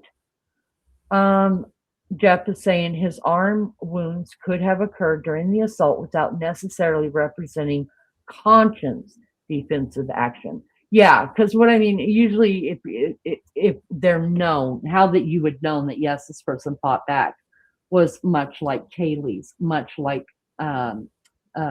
Maddie's, Kaylee and oh my God, I'm trying to think of it myself. Xana. They definitely had stab wounds to the point where some of their fingers were just about chopped off, that they were, you could totally tell those are defense wounds. Annie says, Mary, yes, some even redacted lower extremities. Yes, Jeff, it might be a reflex. Jeff says maybe Brian doesn't want everyone in prison to hear about all that Brian did, to strike some fear in other inmates so they don't mess with him. Oh God, I hope they mess with him. I love it. All right, guys, we're caught up in chat. Thank you guys so much for being here. Do us a favor, if you don't mind hyping this so that the people who are supposed to be part of this channel will find us and hopefully come here and be a part of us. But if nothing else, just double tap your screen. Magic happens if you feel like it. If you don't, hey, hit the thumbs down. At least YouTube will know that you interacted and hated me. Just kidding. But no, I'm not kidding. But YouTube will know that you interacted with the channel. All right, let's bring up something else. You guys, we've got to bring up some Pretty Eyes. I trust his reporting.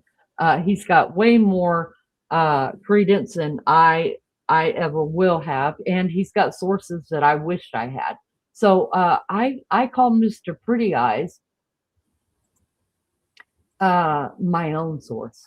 And Miss Barbara lives in place. I have people that live in place, like for Nancy Guthrie. Miss Barbara lives right there. She tells us about the locals and what's going on. Y'all, we got this covered. Okay, we got it covered. All right. We probably think we're bigger than what we are, but listen, someone's got to toot our horn. Toot, toot.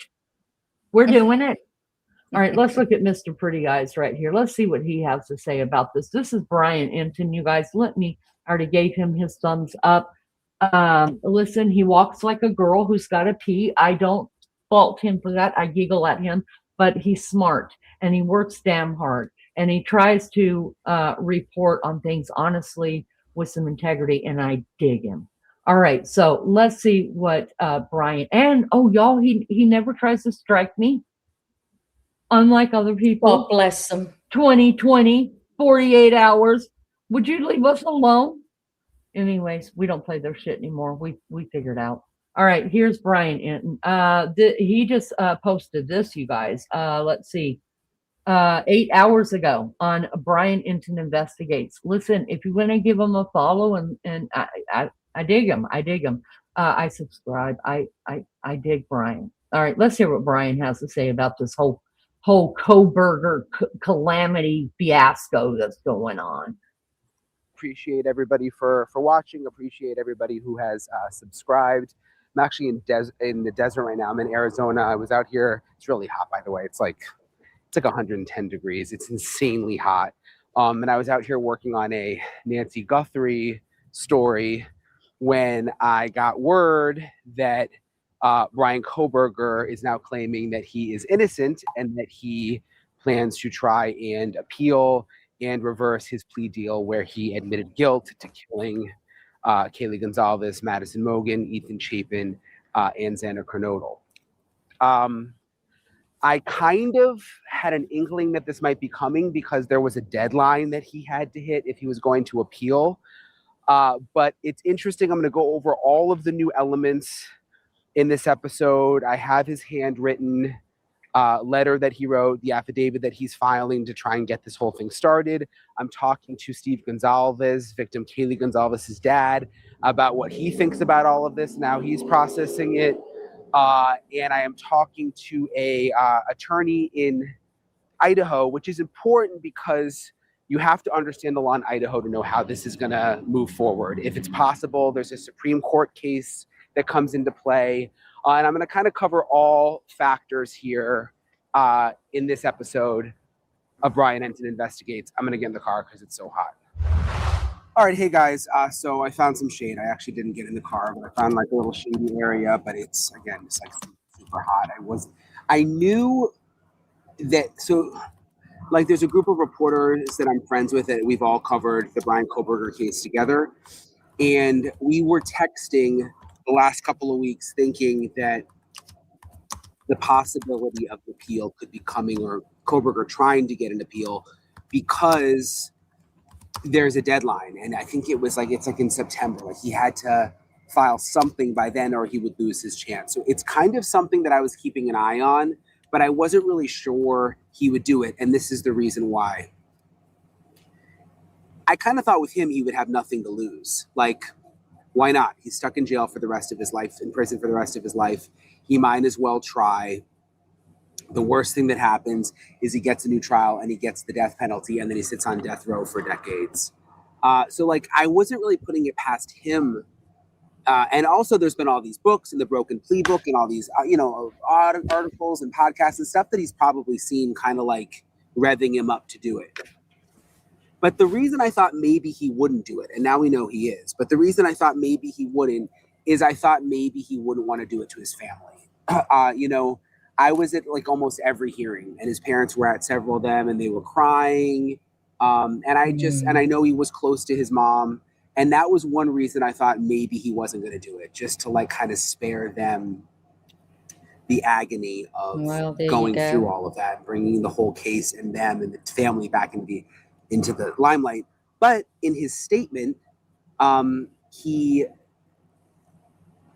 says that apparently they stand by him in all of this. So maybe they're happy he's doing this. I don't know. But I'm going to go through everything with you, everything new that's happened with Brian Kohberger now saying that he is not guilty, despite the fact that he pled guilty and admitted to killing the Idaho 4. I'm going to get to Steve Gonzalez's interview in a second.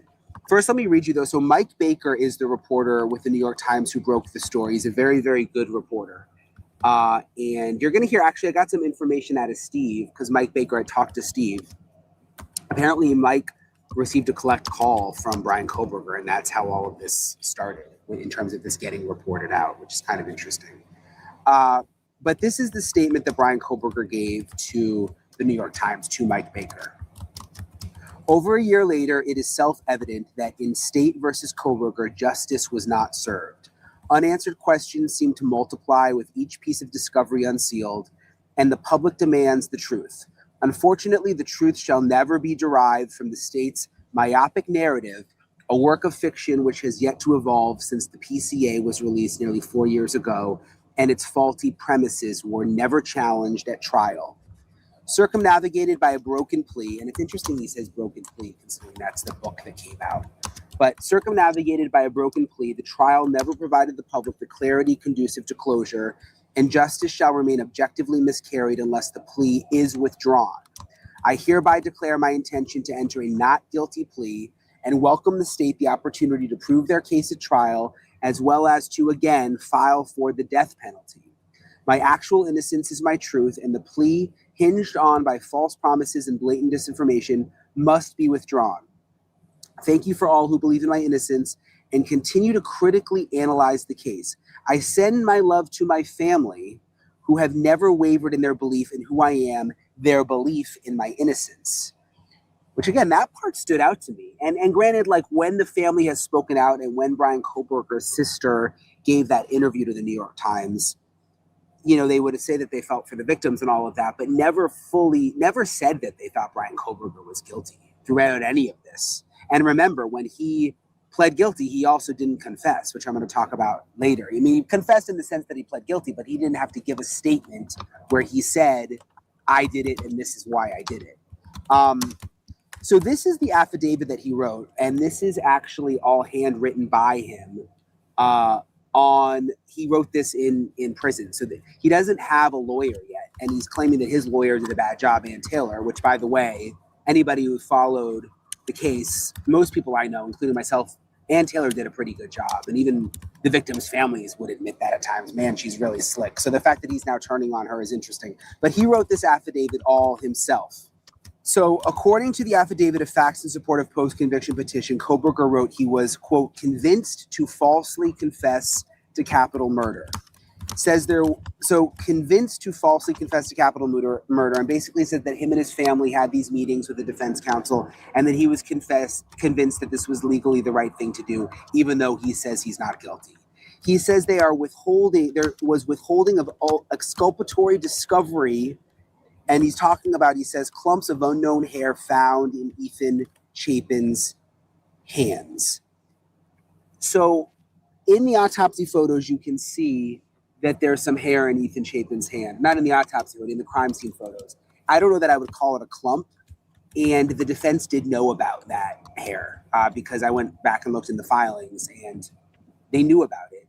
And that hair was tested, and it did not come back to Brian Kohberger's DNA, but it was never tested more to figure out whose hair it was. But keep in mind, his DNA was on the knife sheath.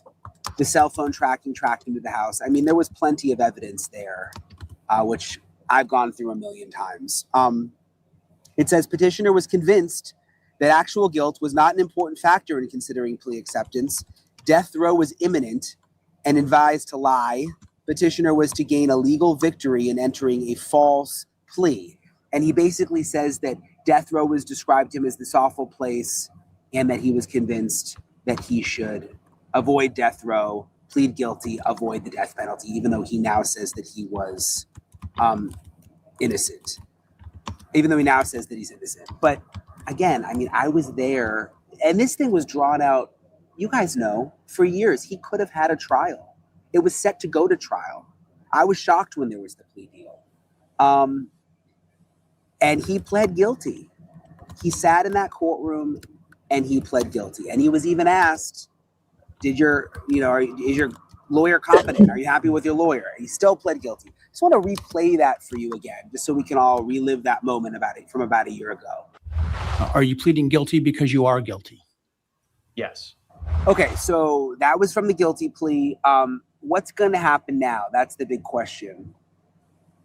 So there is a process here. We have a system. We live in America. So a judge is this is going to go before a judge, and a judge is going to have to decide how this proceeds. Is there going to be a hearing? I kind of think there likely will be a hearing, and maybe it will end there. Because remember, he agreed not to appeal. So there'll likely be a hearing, I think. But does it go any farther than that? Will he be assigned another public defender to sort of handle this appeal process? I spoke with Edwina L. Cox, and she's an attorney in Idaho that I have gone to several times since all of this started, because you have to look for stuff like this. There's an Idaho Supreme Court case that comes into play with about whether he can appeal. You have to go to people in the state to get it, because they're the ones who understand the state law. Just getting some attorney from another state doesn't really work in a situation like this. So I want Edwina, by the way, and all of the lawyers I've talked to are not convinced that this is actually going to work, that he's going to get an appeal. But I want to play for you for what she said to me. Hey, Edwina, thank you for taking the time to talk with me. I really wanted to talk with you when I heard about this, because I wanted someone in Idaho to kind of explain. Because the big question, and I know there's an Idaho Supreme Court case, the big question is, Kohberger says he wants to change his plea, but can this really go anywhere? I don't think so.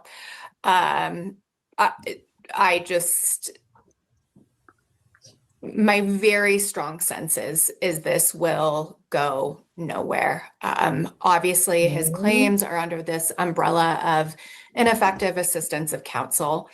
And first of all, he had a team of lawyers.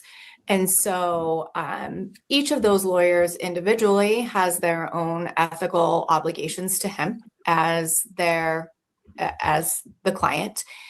And this notion that he was somehow bullied into taking a plea, obviously probably will not carry, I would say, much weight, given the fact that Judge Hippler went through with him during his guilty plea, extensively to make sure individually on a basis that his plea was knowing and voluntarily given. And then this other assertion that there was somehow sort of exculpatory evidence that he perhaps is now asserting that he wasn't aware of, didn't understand, etc. That with this clump of hair that was in Ethan Chapin's hands, I do not see this going anywhere. Obviously, we know that the defense team litigated this case up and down, that there were motions filed for every iteration that it seems that we publicly knew of, that they could think of in this case. And you're telling me that when we get to this plea was on the virtual eve of trial, right? That we all anticipated that this case was proceeding forward to trial, that these attorneys hid an exculpatory piece of evidence from Kohberger to get him to enter a plea when we all thought that this case would be proceeding to trial is just is ludicrous in my mind. Okay, so that was Edwina. Appreciate her for taking the time. We'll see how this plays out. I spoke with Steve Gonzalez. All right. I got to stop it right there, you guys. Can I ask you who she is, Lee? Okay, she is a lawyer in the state of Idaho. Remember, each of our states, we have our constitutional law, and then we have state laws. And so each one of our states have it's different in each state, just a little bit. It's not far off. That's why they always cite case studies from Massachusetts, let's say. But is she good? Does she know what she's on about? Because she doesn't reckon it's going to go anywhere. She knows Idaho state law. She doesn't. All the lawyers, Brian said, all the lawyers that he has talked to in Idaho that know state law says that this probably will go nowhere. But I was listening to a lawyer say, wait just a second. If he is citing ineffective counsel, that is a reason that is a good reason that they will have to consider.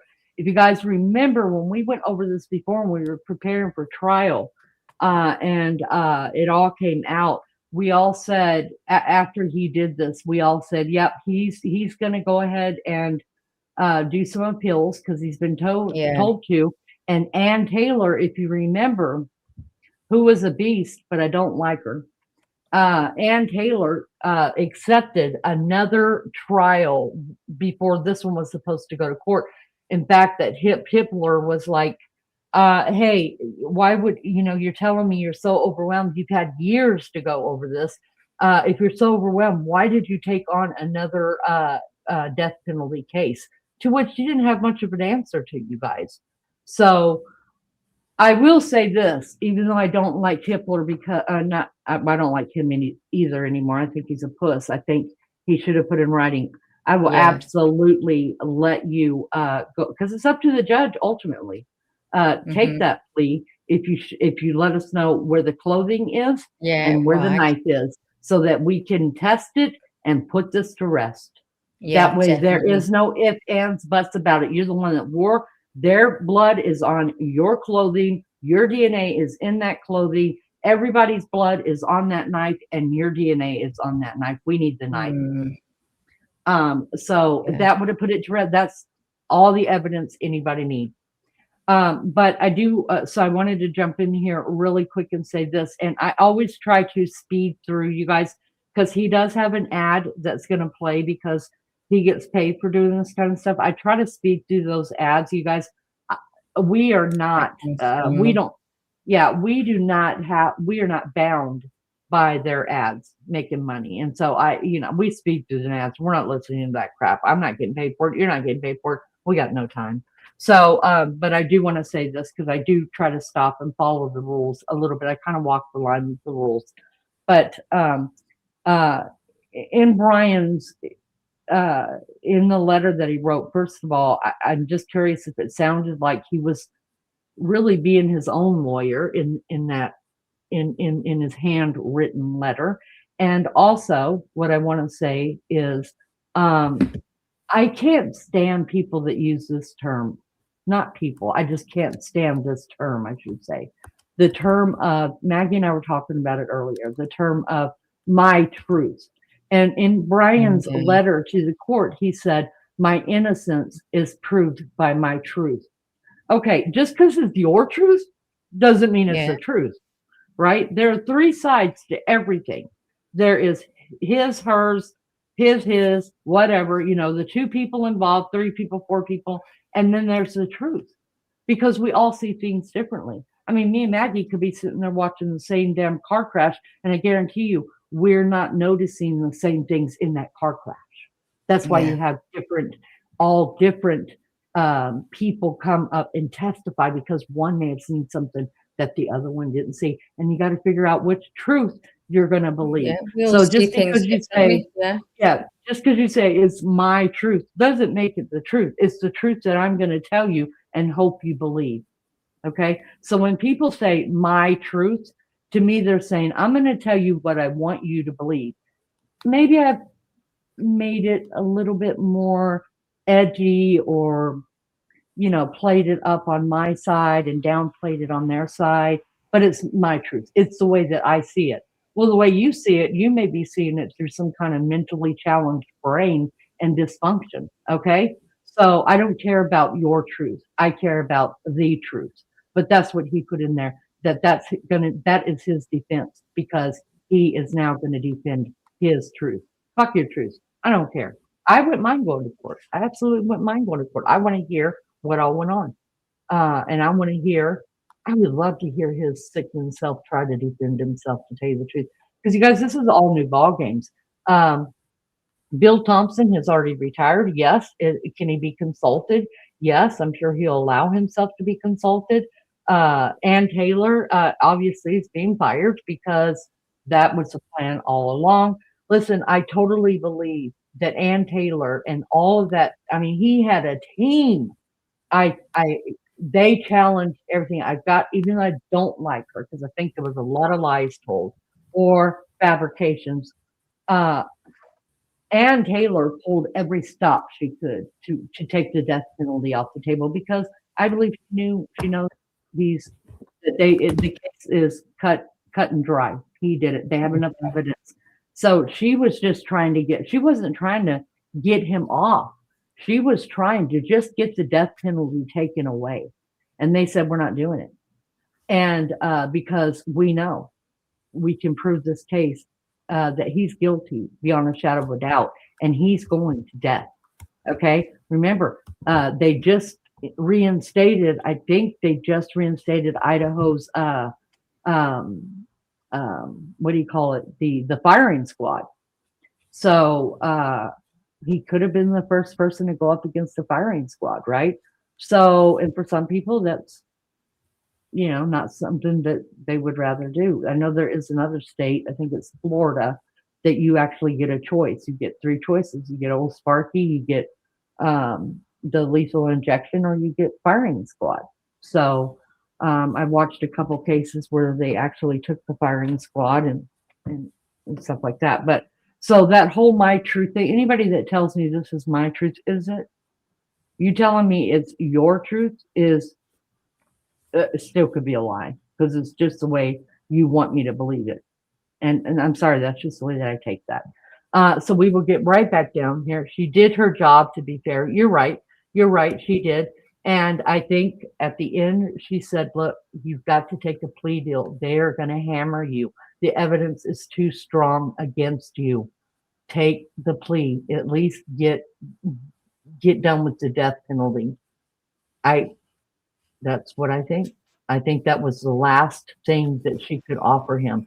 Now, do I like her? No, but I do think that she did the best she could to get the death penalty off the table, which is what you want your lawyer to do for you. All right, let's get back to Brian here. You have anything to say about that, Maggie? No, at the minute I'm taking a picture to try and get this, what he says in his letter. Okay. I've just took a picture of his letter. I'm going to try and make AI do it and see if I can read it out. Okay. All right, let's keep going with Brian Inton, Mr. Pretty Eyes himself. And like I said, when he starts doing his, his ads to get paid for him, if that's what he does, that's what he does. But we're certainly not listening. Who is obviously Kaylee Gonzalez's dad, one of the victims who I've been in touch with since the beginning of this whole thing. And remember, they wanted him to have to confess at the plea. First of all, they didn't want the plea. They wanted a trial so everything would be out in the open. They also wanted, if there was going to be a plea, they wanted him to have to confess.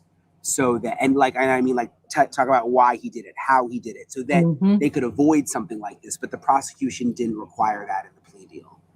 And I remember them bringing that up many times. But anyway, I spoke with Steve a little while ago after this news came out, just to get his take.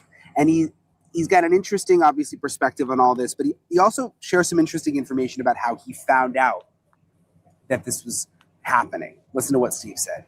Hey, Steve. It's nice to see you, as always. I guess I first wanted to ask you just like how you and Christy are doing, and Olivia, and I know you were at work today. I was just talking to the people I'm with, and like, you forget that like Steve has to work during the day, and he finds out these things like he's got a job like everybody else. You know what I mean? Like, you guys are trying to go on with your lives, and then something like this happens. Like, how are you guys doing? Oh, yeah, I learned quite early. I think I probably knew what was going on. At least the author, gave me a heads up, which I really appreciated. And that gave me some time to just let the kids know, let the wife know, hey, this is what's happening. And, talk to Shannon. Let's figure out, the best approach to how this works. And so, yeah, that's how our day started. And we just, we've kind of learned to just roll with it. And there's only so much you can do. And, hopefully you can lean on the people that you trust and love and, get through it. When you said you spoke to the author, was that of the book, The Broken Plea Book? No, that was Baker who wrote. Oh, I see. The New York Times, the reporter. So he gave you a heads up before. Yep, he did. And that's what I was saying. I really appreciated that because it's just better to know what you're about to face than to just get blasted with, there's so many ways to communicate with people now. So you're getting instant messages and you're getting Facebook alerts and you're getting media alerts. It just gets overwhelming. So you kind of just get yourself, all right, this is what my day is going to look like, and I'm ready to deal with it. Did you suspect it at all? Because I had heard maybe like 2 weeks ago, I started to hear like, oh, there is this deadline and he could possibly file something. Did you hear any of those rumblings? Did you have any like sort of feeling this might be coming? Yeah, we had heard little rumors about this. And I'll be honest, they were saying it was going to be a little bit longer, possibly in September, but they told me nothing to really worry about. It's not something that it's preventable. You can't prevent it at all. So, just it's coming down the pipe, and, get your family in order. Are you worried about it at all? No, yeah, at first I was a little bit worried because there's a lot of angles at which you can attack, the truth. There's a lot of ways you can go in and say, hey, now that I've seen every bit of evidence, can I poke a little hole through there? Can I find a little place where they didn't have me covered? So I was worried that he would have something really good and juicy in there. And so when he writes like he's in third grade. So when you can finally piecemeal what he's saying, and got to write it out, and like it's like he needs a translator. But once you figure out what he's saying, there was nothing there. I mean, it was really, really a relief to know that he didn't have something that was big, you know, because when you've done the crime, you would know how to find where there's little mistakes, where they've got things wrong, because you were there. So you could poke at those things. And I was just nervous about that. Yeah, I wonder if after a year in prison there, you know, he's in solitary, or I don't know, he might still be, you know, if this is just like a boredom, like, why not? Like, what do I have to lose at this point? The only thing that I was hesitating, thinking maybe he wouldn't do it, was if he cared about his parents in that way. You know, you're putting your whole family through this again. But then I was thinking, you know, his parents have never come out and acknowledged his guilt, really. And even the sister who did the interview, you know, said that her heart went out to you and to the victims, but she never said, I can't believe my brother did this. No, I was a little surprised that he kind of brought them into that paper that he wrote up, the post-conviction relief. He wrote that they were witnesses. So that is something that I'll have to dig into a little bit, you know, to figure out, like, I did ask a little bit, like, is it normal for, you know, mass murderer to have his family surrounded by him when he's getting a plea deal? That seems very odd. But, and I was told that is odd, but maybe, you know, so we're going to figure out what was going on there. But long story short, they're like, it's nothing that can be prevented, and there's not much to be worried about unless he has some type of angle that he's been working on for 3 or 4 years, and that's what he's dropping, and that's mainly what we were concerned with. You wanted a trial all along.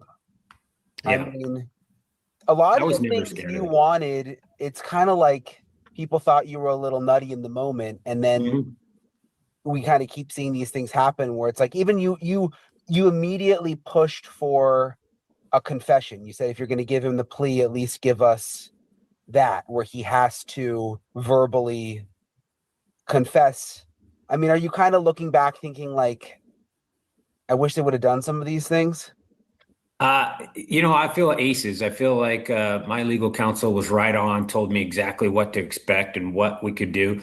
We knew that he has like this cult-like following of people.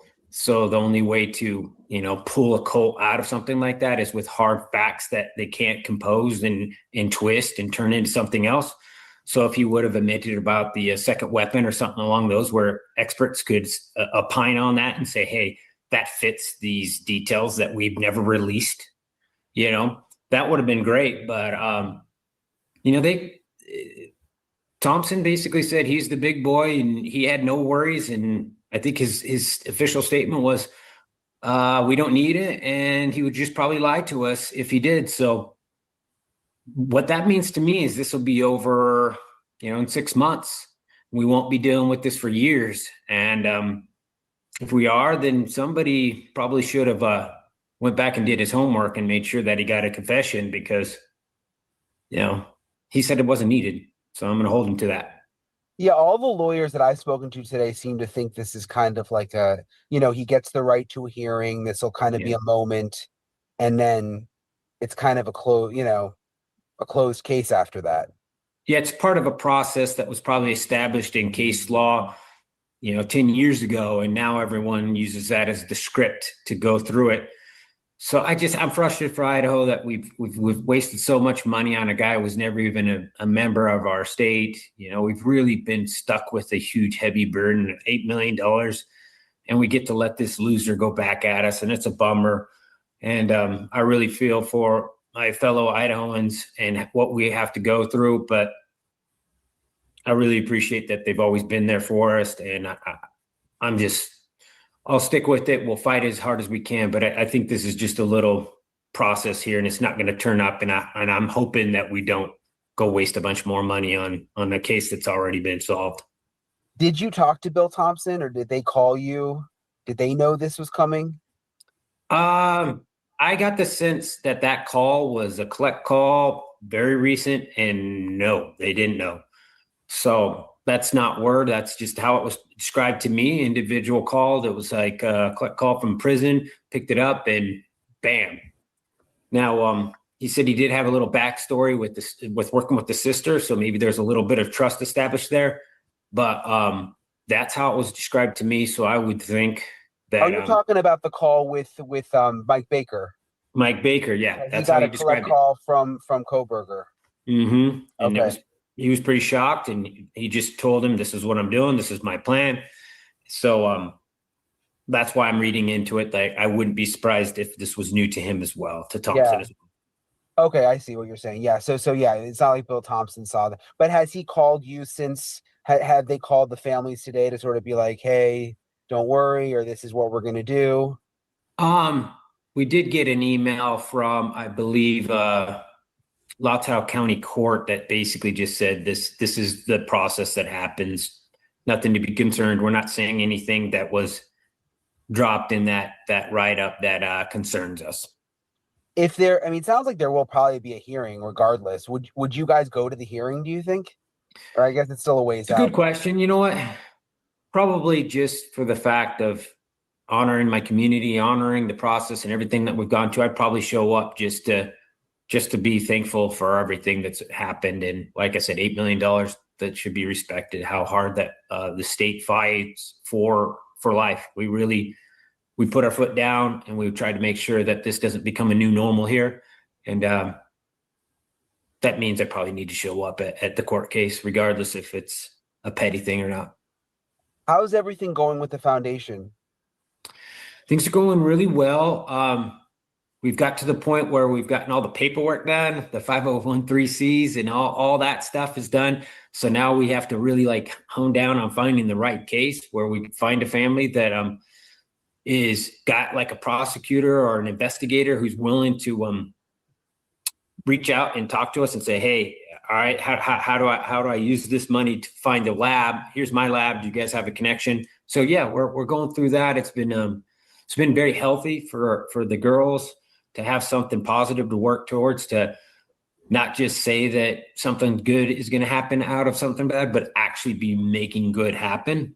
So yeah, it's been really good. It's actually been a nice relief. It's probably been more therapeutic than talking on the couch. Yeah, right. Yeah, like you said, you're doing something. I'll put a link below to the foundation so people can check it out. Is there anything else, Steve? I mean, are Christy and Olivia? You're always kind of the strong guy, but like, are they okay with everything that happened today? I mean, I think it was a little out of left field for some of the girls, just like, here we go again type stuff. Like the phones were really pretty hot today with a lot of communication. So, and they've been so focused on working on the nonprofit that it was maybe a little bit rough, but they're fighters, and Olivia's as smart as a whip. I was just on the phone with her 20 minutes before we talked. So, yeah, she's sending me new docs. It's just like, it's that game again. Like all of a sudden you feel like you're behind the 8 ball. There's information out there and you need to like get well informed, and you're not sure where all this stuff is at. And you don't really have a leader to be like, here you go, let me get you everything. You guys shouldn't have to go chasing through paywalls to figure out what happened to your child. Right. Yeah, no, I get it. Well, I appreciate you, Steve. I'm sorry we have to keep having these conversations, but we'll see how this plays out soon. Hey, I appreciate you and your audience and that people care. And I think this is the best way you can become a true crimer, is when you follow the right people, that's heart's in the right places, and they're trying to work in a constructive manner to help society get better. And that's why we've always been, one of the people that we've talked to. I appreciate that. All right, I'll talk to you later. Have a good one. All right, bye. As always, I appreciate Steve for taking the time. Look, these families, like when I reached out to Steve to do the interview, he was at work. I mean, he works, like, he's in IT. You forget that these are real people, and it's like he's at work and then he gets word that all this is going down with Kohberger. They're just trying to move on with their lives. And you can't really move on, and they've started their foundation and they talk about Kaylee every day. And it's not like they're trying to move on to forget about Kaylee, but they're trying to move on from Kohberger. And this is obviously very, very painful. They have an attorney, Shannon Gray, like a victim's rights attorney. He's actually a criminal lawyer too, who has represented them through this whole process and also understands the legal side of things. And I also wanted to talk to Shannon when this news came down. So listen to my conversation with Shannon. Hey, Shannon, it's nice to see you. I guess, first of all, I'm sorry I'm in an airport, but did this come as a surprise? I mean, I think it probably came as a surprise to the family. As in the world that I live in with as criminal defense and former prosecutor, I see this kind of stuff all the time. I probably see it, 10 times a year.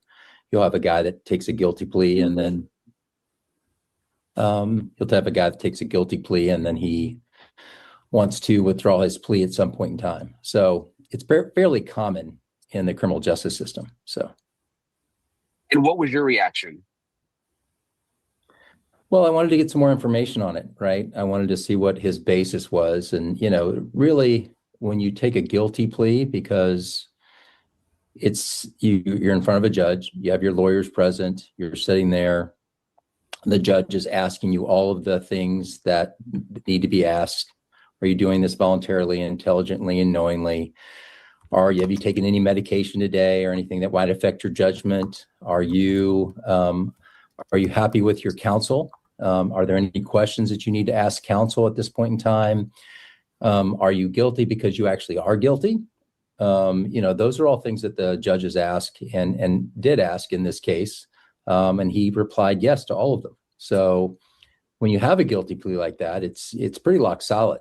And so the only thing that you can really try to, when you appeal after a guilty plea, is whether there was ineffective assistance of counsel, whether there was some sort of Brady violation where they didn't give the information to the prosecution, didn't give the information to the defense, or there's some magical proof of your innocence, right? Those are really only the three really ways. I'm sure there's other creative arguments that you can make, legal arguments you can make, but those are the real basic ways of what you can challenge your guilty plea and try to withdraw it to get a new trial. So I wanted to kind of go ahead.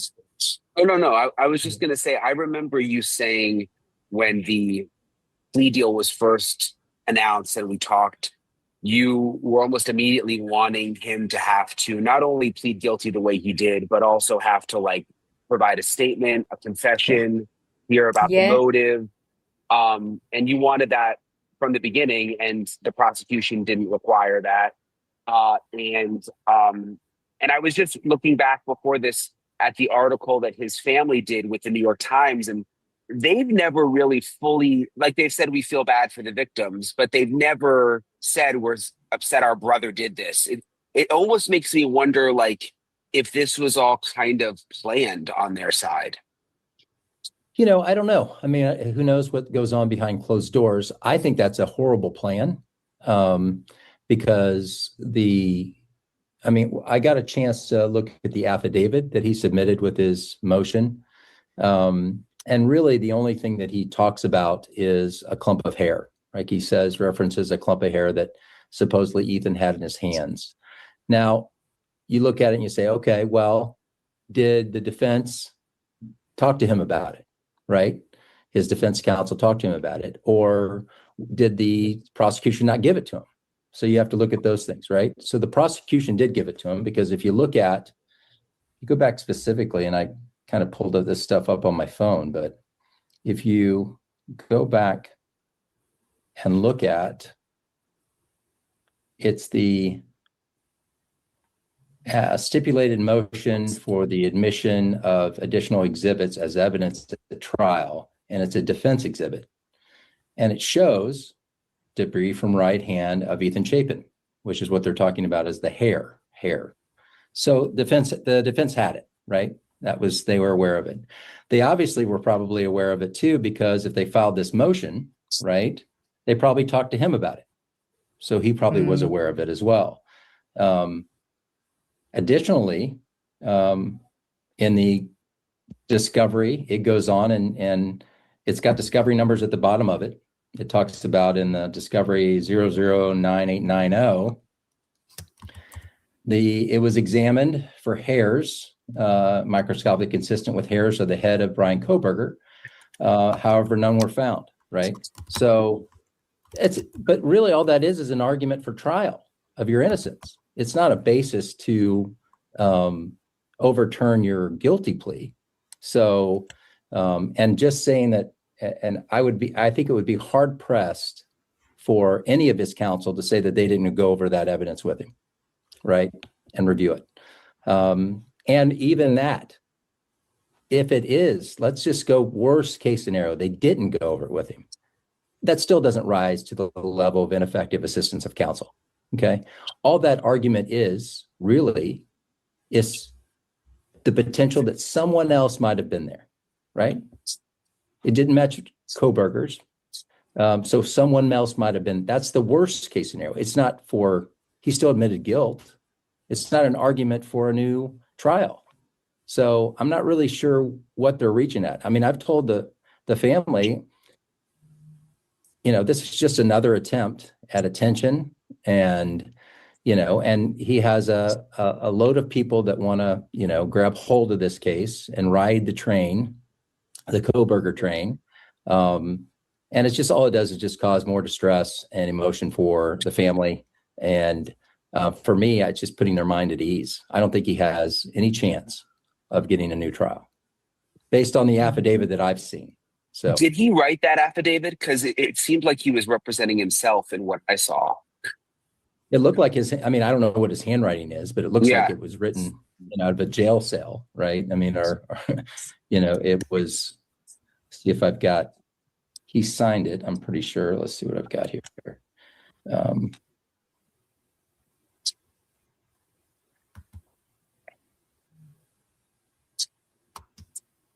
It looks like it was signed by him and dated under certificate of perjury on July 22nd. So,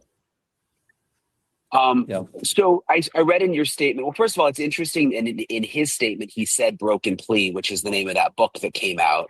So I wonder if he read the book and that sort of inspired him. I'm sure it did. I mean, the reality of it is almost every case you can have alternative theories. That's the reason you have trials. I mean, I say you were doing this, you say you were doing something. I say it was, you were there because of this. You say, no, I was there because of that, right? That's the whole thing. The Broken Plea book, I haven't read it. But, my take on that book to a certain degree is an author that's giving alternative theories. He's presenting evidence in a way that makes you question things, which our books are about. That's what they're supposed to do, is to invoke thought and processes. And he probably grabbed a hold of it and thought, maybe this gives me a shot at something, right? And so he files to try to withdraw his plea because you only have a year to do it, right? So it was coming up on that, but none of it, anything that's come out so far, I don't see of anything that would give him a new trial. Have the prosecutors reached out to you or the family? We got an email today about it. Basically, they said that they're not worried about it. Okay. So I take that with a grain of salt. We don't have the good thing is that the family has me to advise them, and it's not the prosecutor's office of Latah County. Right.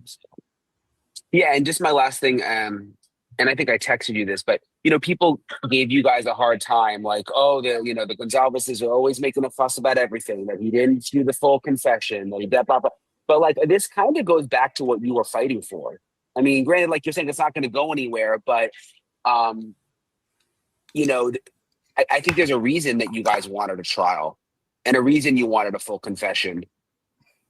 Well, you have the power in that case. If the person wants something from you, if the defendant wants something from you, you say, okay, well, I'll give it to you if you meet A, B, C, and D. And they say, well, I'll give A and B, but I'm not going to give C and D. You can either say, okay, we'll take it then. Or you can say, no, I want A, B, C, and D. And for us, it was that. It was something from him, a statement, about what happened, what he did, anything like that. And guess what that does? That just locks it in. I mean, it's even more solid of a plea, right? Because he makes a statement about what he did. these guys that go in and they plead guilty and they don't make any statements, there's this idea that maybe they can withdraw their plea at a later date or things like that. But any of his arguments none of it negates the fact that he pled guilty. There's DNA evidence there. There was plenty of evidence to convict him at trial. And nothing that I see at this time would call for a new trial in any way. And I've advised my clients that way. So, it's just more grandstanding, I think, on Kohberger's place. And, Mike's a reporter, Mike Baker, New York Times reporter. He's a reporter. I know him, and he's a nice guy, and I'm sure he was excited about Kohberger speaking with him, and he wanted to let everybody know.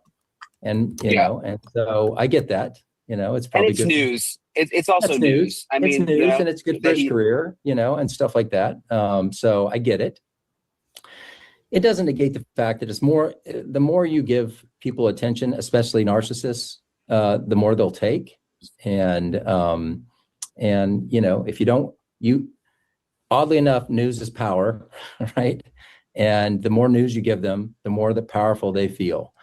And there's going to be probably, 10 shows tonight about the legal analysis of withdrawing your plea of guilty. And someone will claim, well, if this and this and this could have happened and this could have happened, then yeah, he'll get a new trial, right? But there's nothing in his affidavit that calls for a new trial. The plea was I thought it was lock solid. Judge Hippler asked him all the questions you need to ask. Are you in fact guilty of the case, a trial? Yes, I am guilty, right?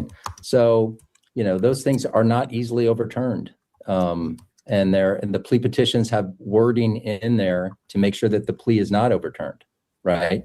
So unless there's some ineffective assistance of counsel, which I don't think any of us have thought that from the beginning, it's 2 years of motions and motion after motion after motion, and you should never follow this, motion that says, yes, the case law has been this way for 100 years, but in our case, you should change it. Those types of motions, right? I don't think he's going to win on that either. And I don't think any of the defense attorneys in this case are going to fall on their sword and say, you're right, we were dumb. We didn't go over that with him. We were stupid. You should give him a new trial. We were horrible. Right? Yeah, right. They're not going to do that. So, I mean, because that's where they'll go to on ineffective assistance of counsel. I've had, defendants claim it all the time. And then you have to just basically develop your own affidavit and said, I talked with them about the facts of the case. I went through the discovery on the case.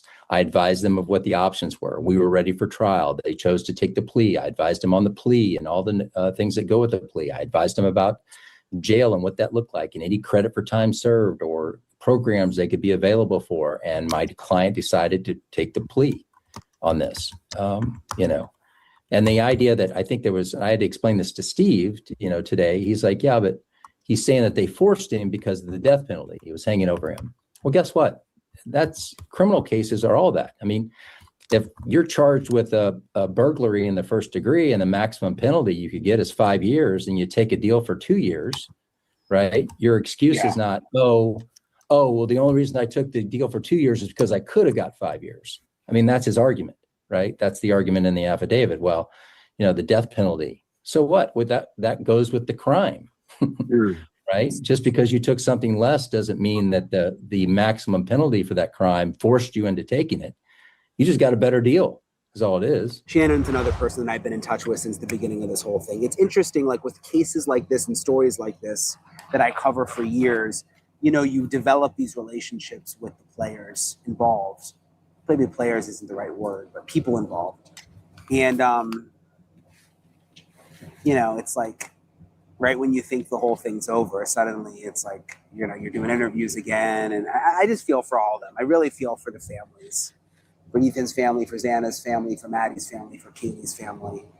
But we'll see how this plays out. And look, there's a system in place and the law will do its thing. And doesn't seem like he's going to get the appeal. But if he does, then that's what I'll cover. And we'll see how it plays out from there. So I appreciate you guys for watching. I appreciate everybody who subscribed. Again, I didn't know this was going to happen today or I wouldn't be here in Arizona working on some Nancy Guthrie stuff. I knew maybe it was going to happen soon. I didn't know today, though. So I'll stay on top of it. If I can find out anything new, I'll keep you guys posted. Super hot out here, by the way. I don't know if any of you guys live in Arizona. It's like I'm from Florida where, you know, it's like humid. It's a different kind of heat here. I mean, it's just, maybe I'm just used to that Florida heat, but it's like a sauna here. So I'll keep you guys posted and I'll talk to you guys later.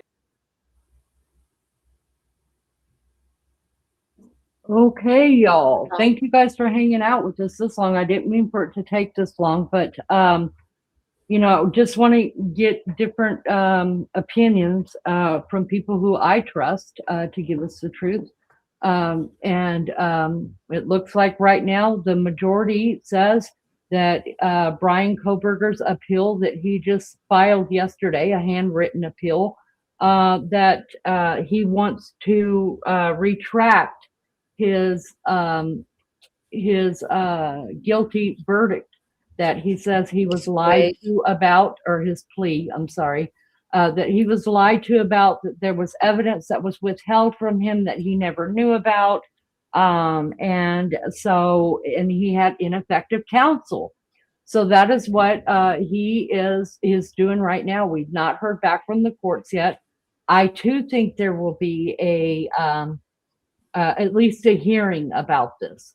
I'm not very hopeful myself that he is going to have another trial, which, listen, I'm all for the trial. I want to know what happened, when it happened. And a lot of people fucked up this case, especially the judge, both sides of the lawyer sides, when they did not make him say where the clothing was that he wore after he confessed. Never made him do anything. Yep, he didn't have to confess. All he had to do was answer yes when they asked him, is he confessing to murder? All he had to say was yes. That was it. He didn't have to give anything else. Now, if you know anything about the BTK murders, he was a serial killer. When he took a plea deal, he was forced to stand in front of everybody, give a play-by-play of all of his murders and such. And he wasn't the only one. But do remember, people that have been, this has been going on for years and years and years, and it will continue to go on for years and years and years, that people who, no matter what, I mean, there's no way to find this person innocent. They will always have fans. I don't understand that kind of fandom at all. And Brian Kohberger has fans. They put a lot of money into his accounts, which actually there was a petition filed by the families because he owes restitution for the families. And so they said, look, all this money that he's getting on his commissary, he needs to be using some of that to pay some of the restitution back. So there's that. We will continue to keep an eye on this case and bring it to you. I'm, like I said in the beginning, you guys, I'm not interested in being the first person on YouTube to break the news to you. Okay, I'm interested in actually bringing factual information about what's breaking. Okay, and I'm not saying other YouTubers don't do that. I'm just saying, for me, it's more important to bring as factual as I can by doing my own research on it and looking through the court filings and things like that, than it is for me to just be able to break news so that I will get new subscribers and get more people coming to the channel. That matters not to me. So that's what I do. But eventually, I'm telling you, within that day, Maggie and I will have figured out where exactly, what at least right now the truth is, and what we've got for evidence to make this truth. And we will keep an eye on it, and we will always cover it. Maggie, do you want to read that? Because you were able to, I couldn't read it. I just could not read it. His see that? And not yet. Yes. If you guys look, I mean, if you guys can make heads or tails of his writing, for me, it's very hard, but my eyesight is bad right now because I'm not wearing my prescription glasses either. But this, listen, I think he sounds just like a lawyer. I was like, wait, what? Is he going to represent himself? I've just read it, and I was like, shut up, Lean. He doesn't sound cleverer than that.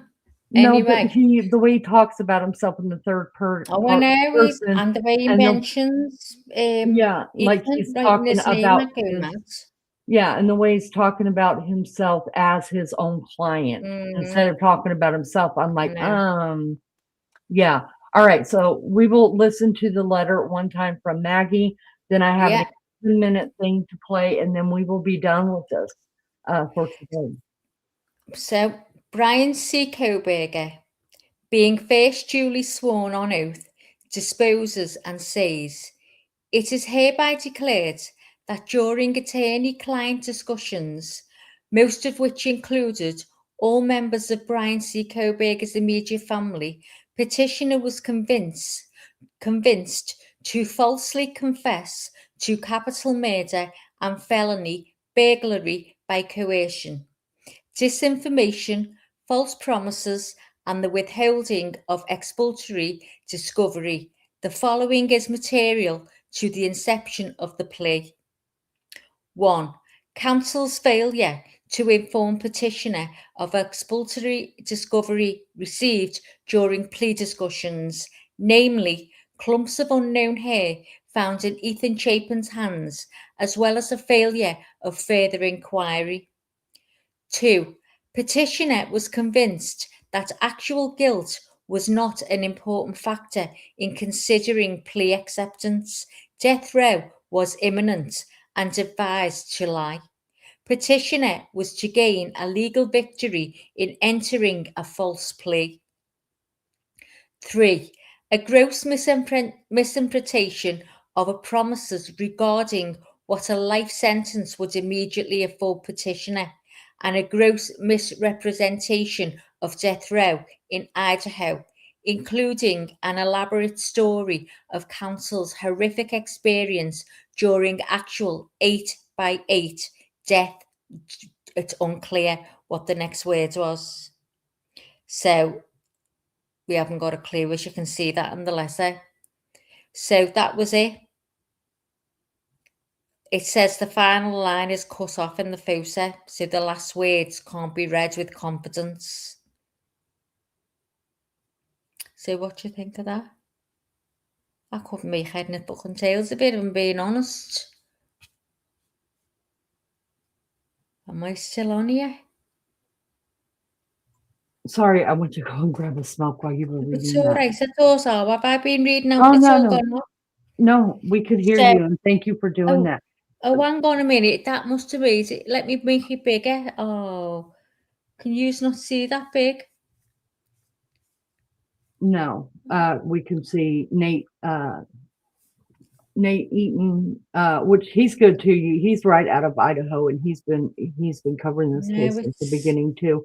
But there are other channels that have been able to break it down exactly what it all says, and that's how I found it, and I failed to screenshot it, I guess. But listen, I'm not as hopeful as I was, because I really would like to go to trial, and maybe I'm just biased to it. Like I mean, I feel like that we've done so much work on this case that we almost deserve to hear what went on and what happened and what he thinks he can use to get off on this, because as far as I'm concerned, all of the research that we did points to guilty beyond a shadow of a doubt.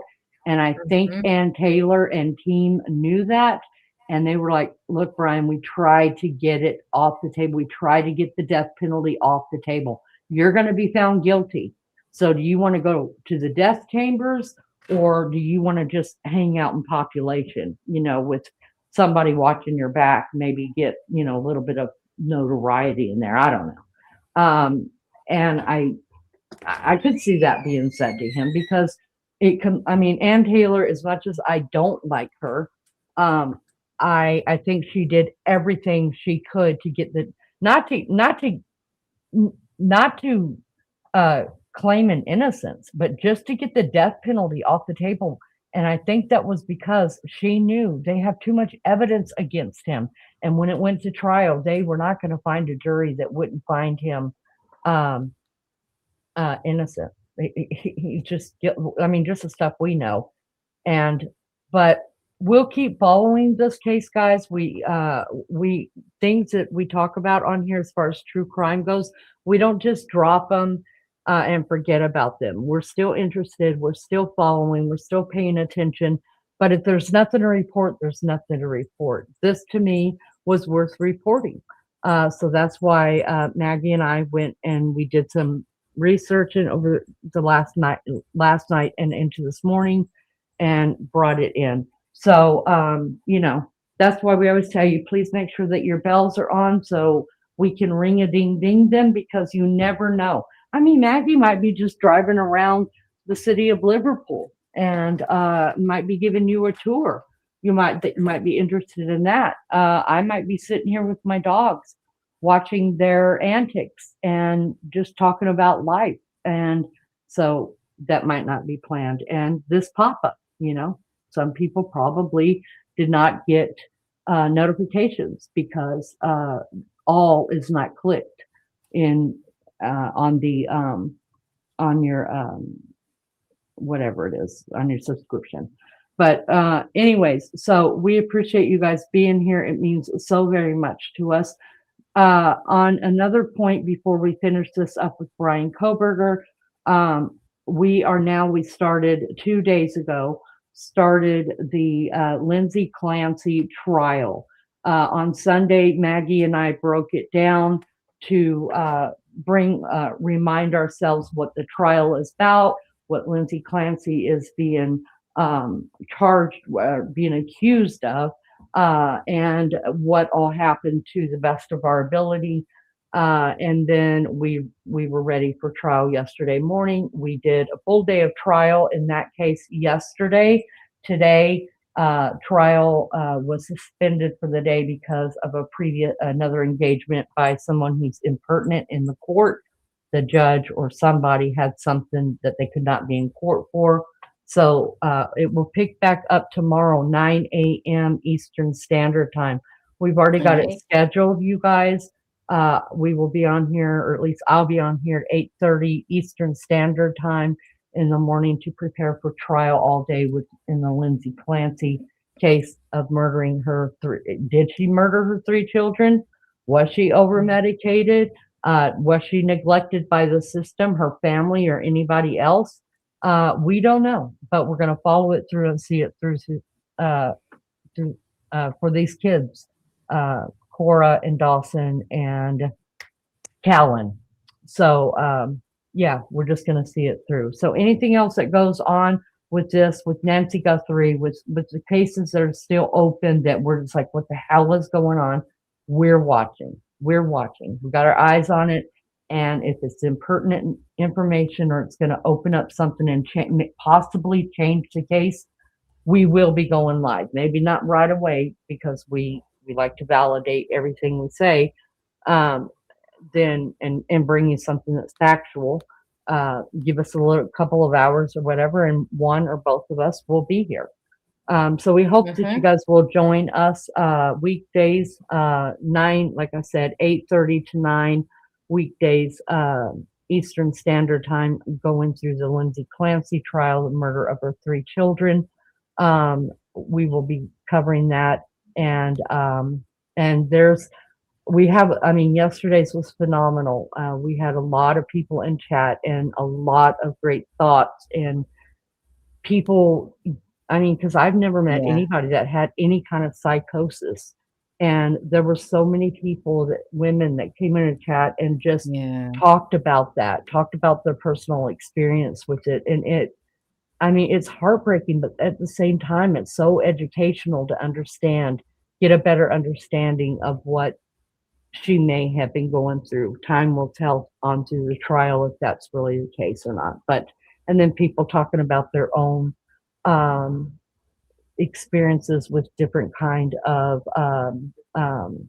drugs, mental health drugs and things like that, that stuff's, what it does and what it's for and things like that. So just want to give a shout out to all those that were in chat yesterday and that were so honest and vulnerable, giving their stories. And it was beautiful. But anyways, if you're into that kind of thing, hey, join us. and hang out with us. Come and chat with us. Let us know what you think. If you're willing to share your experience, then do that. We appreciate that so much. Maggie, you got anything to say about that? I've just done a poll anyway. So Okay, it's on your post, Lee. It's on your post. Okay. Yeah, so go. Oh, you mean the Go post over. on you? Yeah, on your channel. Yeah.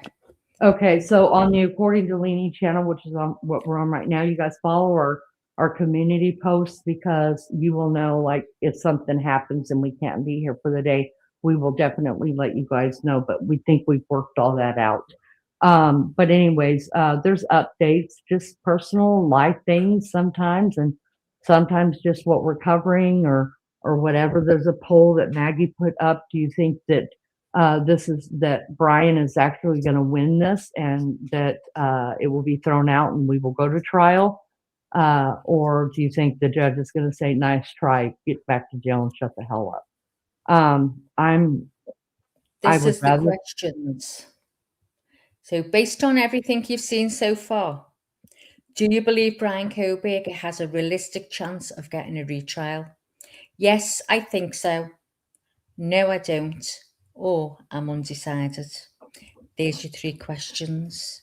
Well, I will go over and vote as well. And I'll tell you, my vote is I'm undecided, because this case threw me for a loop. The minute I thought, oh God, we're figuring this out. And like Maggie was telling me the whole time, he's going to plead out. He's going to plead out. And I'm like, no, he's not. It's getting too close. We know now that Brian is a fourth quarter running back, you guys. He's not going to make any decisions until we're in the fourth quarter, which is exactly what he did.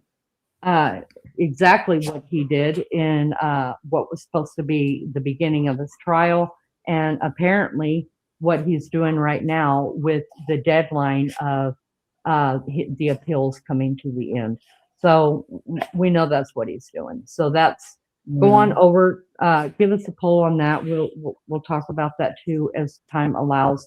But we really do hope that you guys will come hang out with us, give us your opinion, and give us your story. Give us whatever you want to. Jump into chat. Don't feel don't be embarrassed or scared to say anything because you might be blasted. That does not happen here at all. The only one that blasts anybody is me blasting someone who really, really deserves it, because they're disrespectful. And I don't put up with disrespect here. Neither do the mods, neither does Maggie. But usually they'll just make sure you're gone. But I'm going to give you an earful first because I'm hot-headed, y'all. And guys, yesterday when we were gabbing in chat, as you know, the court proceeding was going on, we listened to the trial and that. Well, the opening statements. I couldn't believe I missed so much. I was like, oh my God. So today I put the buds in as I'm cooking, making soup, and I was listening to it again. I was like, so you know what? Tomorrow I'm shutting up. I'm not going to speak while the court's on. If you do miss things. I don't think it's so much that we were speaking, because we're pretty good about muting our mics when court is in session. It's because we're paying attention to chat and we're typing and trying to answer the questions and welcome everybody. Because I mean, we didn't have a lot of mods. I'm thinking about the whole mod situation again. And as the channel is getting bigger, even the mods, they have their own lives. And some of them don't only mod for my channel. So, Maggie and I are thinking about that as well, because it's really hard. Not trying to be mean, but it's really hard to, we've got all these files open to bring to, put on something that we think is valuable to a case.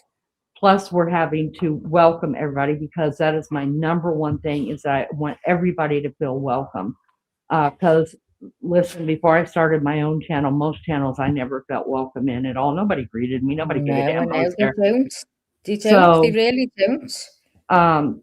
Anyways, it's really important for me that everybody at least is welcomed and let know. Well, I've sent it over. I've shared it in the Discord, so the mods will know if they can be there. They can be there. Yeah, but it's just one of them, isn't it? Yeah, and I am considering maybe things will settle down more in the fall. I know summer's a hard time for Yeah, everyone. it normally is. Yeah. So, but we'll see how it goes. And then if not, then, like I said many times, everybody has a place at According to Lena. You just have to find what is your place. Are you a mod? Are you a panel guest? Do you have something are you in law enforcement? Do you have law enforcement background? Do you have anything in the court kind of background where you can help us understand language and why they're doing certain things and allowing things that we don't understand? Are you a person that sits up in the bushes just to keep track on what I'm doing so you could go talk shit about me to your channel? I don't know. Whatever your place is, find it, because there's a place here for you. There is. And listen, this channel doesn't work off just me and Maggie. It works off by all of us working together. Takes a team. Takes a team. It does. It really does. So we hope to see you there in our journey and are continuing with all of these cases that we have really worked hard on. Let me go ahead and play the last thing that I have, and then we're going to close this one out because we will be live again bright and early tomorrow. And we also don't know if anything's going to happen in the next couple hours that we've got to do a pop-up live for. So make sure your bells are turned to all so we could ring-a-ding-ding you and let you know that we're at your door at YouTube if you would like to step in. All right. Listen, anything you got to say, Mags? I'll stop. I'll bow out now then, Lee, and start packing my stuff away and get up to bed. So I'll be listening to what you've got to say or playing now as I'm getting things ready. And so I'll say good night and God bless you and everyone. Have a good day, a good night wherever you are. And I'll see you all in the morning. See you in the morning, Lee. Love you so much. Get some good rest. Good night, love. Thank you for everything. All right, I'm going to share this one last thing, you guys, because you guys know I can't go a day without checking in with my boo thing. And so I'm going to check in with my boo thing. If y'all don't know, that is Nancy Grace. This is only, she has not done a live or a video on what we've been talking about Brian Kohberger yet, but she has chimed in on a couple of channels, and she does have something to say. This is only 11 minutes long. If you don't want to stay and listen to it, I understand. Thank you for being here. If you do, you're welcome to it. Right after this, we will go into our outro. So again, thank you for being here. We appreciate you. Let's welcome our Nancy Grace. I love this story. Make sure I've made it as big as I can. All right, you have to control your volume, guys. I can't control that.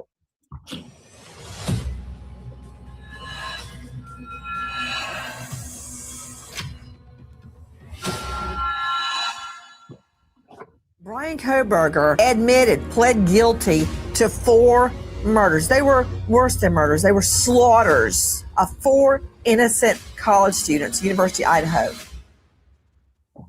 There's no easy way to report this other than what in the HELL?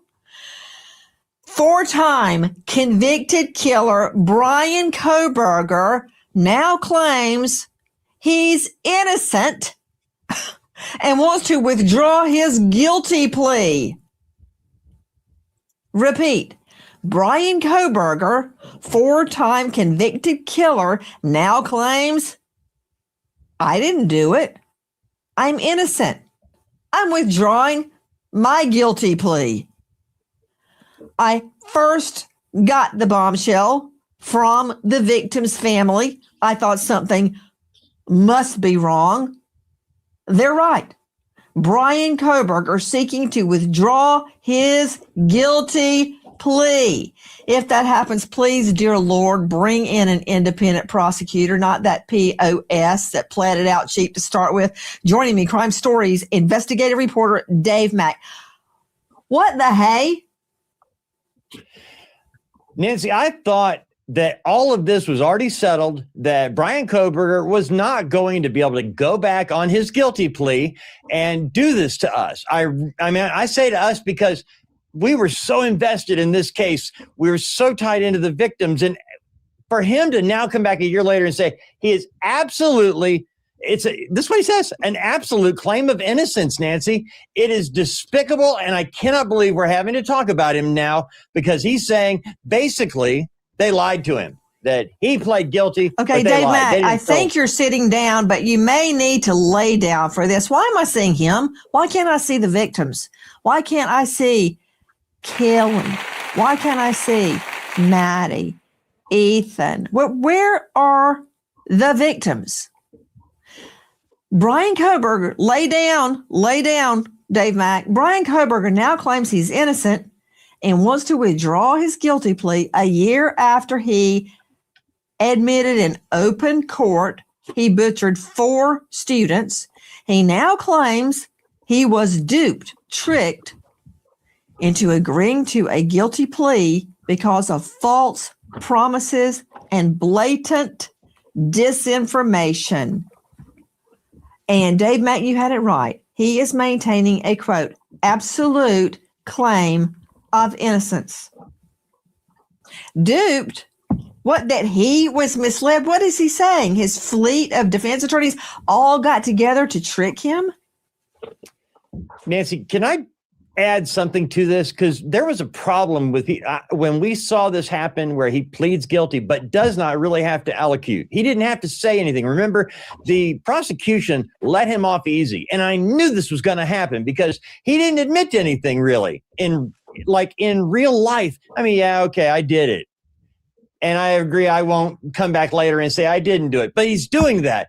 And he didn't have to allocate. He didn't tell us what he did or why he did it. He didn't have to tell us anything. And when I say us, I'm not talking about the families, the victims. He didn't have to say jack. And you know what? I really wonder what Kaylee Gonzalez's sister is saying right this minute, Nancy, because she would let him have it.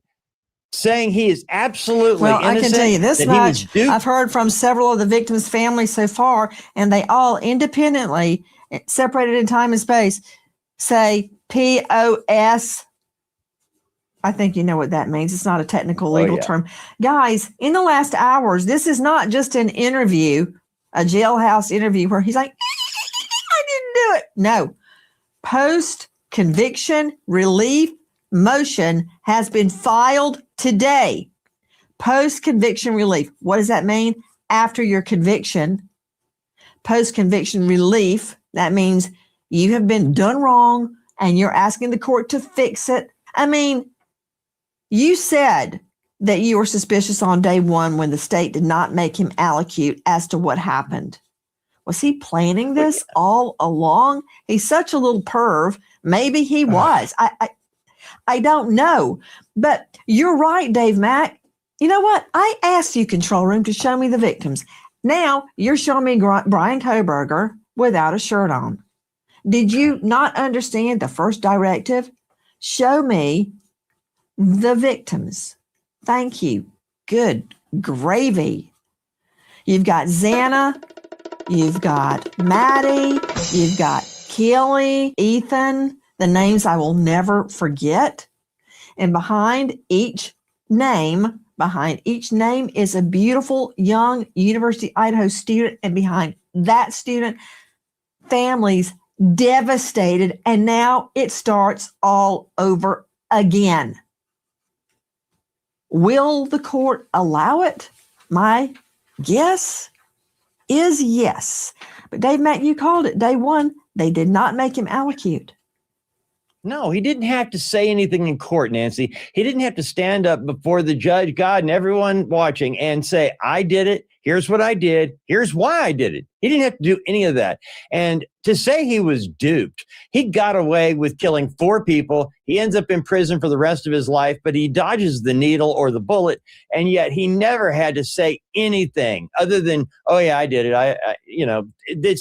I thought it was gross the day it happened. You were livid. And now here we are. And he's actually pulling it exactly what we thought he was going to do. No, you need to lay back down, Dave. You need to lay back down. Okay. Quote, my actual innocence is my truth. Those words actually came from Kohberger. My actual innocence is my truth.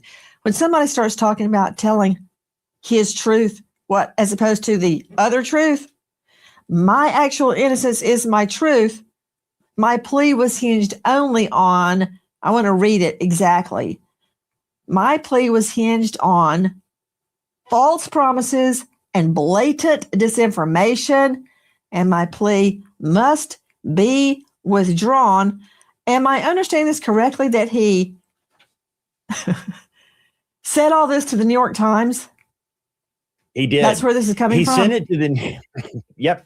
The New York Times got it late last night and made sure, of course, that it was from him and then came out with it publicly. But Nancy, going back on this a year later, when part of the deal was that he would not be able to come back later on and say he had been duped. He actually signed off saying, I won't do this. I can't do this. It's part of the deal. You know far better than anyone how the system works. The fact that we are having to discuss Brian Kohberger and not the families or something good about what's taking place is just beyond the pale.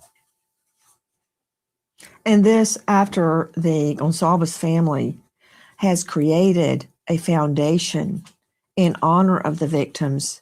And in that foundation, the Gonsalveses are raising money to have DNA testing done on cases that are just sitting there with no movement, waiting until there can be money, time, and personnel to carry out the DNA tests. You're right. They have taken all that pain and are trying to turn it into something good. And now this, I want to give you the name of the Gonsalves Foundation. It's called Murder Has a Name. Post-conviction relief typically revolves around newly discovered evidence. But in this case, Kohberger is insisting that he was hoodwinked and that he is absolutely innocent. Okay, I believe prayers can be answered. Please grant him his wish. Please allow this case to go to trial. So finally, once and for all, we know the truth of what happened. Because Dave Mack, isn't it true that more and more evidence has leaked out after the plea? And one wave of evidence is more damning than the last. You know, you're right, Nancy. A lot of information has come out after the verdict, after he was sent away. The information that started coming out gave us details about the crime scene. You know, there was a lot that was left unsaid leading up to trial. And then when he flipped and took the plea deal, we didn't get to see it. But I don't know how, if it was really leaked or if it was, oops, I'm sorry, I hit the wrong button and made all this accessible. But we've now seen everything inside, well, up to a lot more than we knew before he pleaded guilty. But we know about what took place in those rooms. We know to what degree each individual fought back, which it's a lot more different than what we knew beforehand. So yeah, we know a lot more now after the plea. But you're right. If he wants to bring it all up and fight, oh my goodness, Nancy Grace, we will have to, the prosecution will have to get a new prosecutor because we actually have to have somebody with some stones that can get in there and do the job. Look around. Where do you think you are? Do you think you're at pre-K? Do you think you're in the narthex at the United Methodist Church? We need a prosecutor with. That's what we need. I don't even know what you're talking about. The Idaho AG has waded into this, states that they are, quote, ready to do whatever is necessary to ensure justice. Well, number one, appoint an independent prosecutor and let's go to trial. We wait as justice unfolds. Be careful, Kohberger, what you ask for you will surely get it. And I will be on the front row. Goodbye, friend.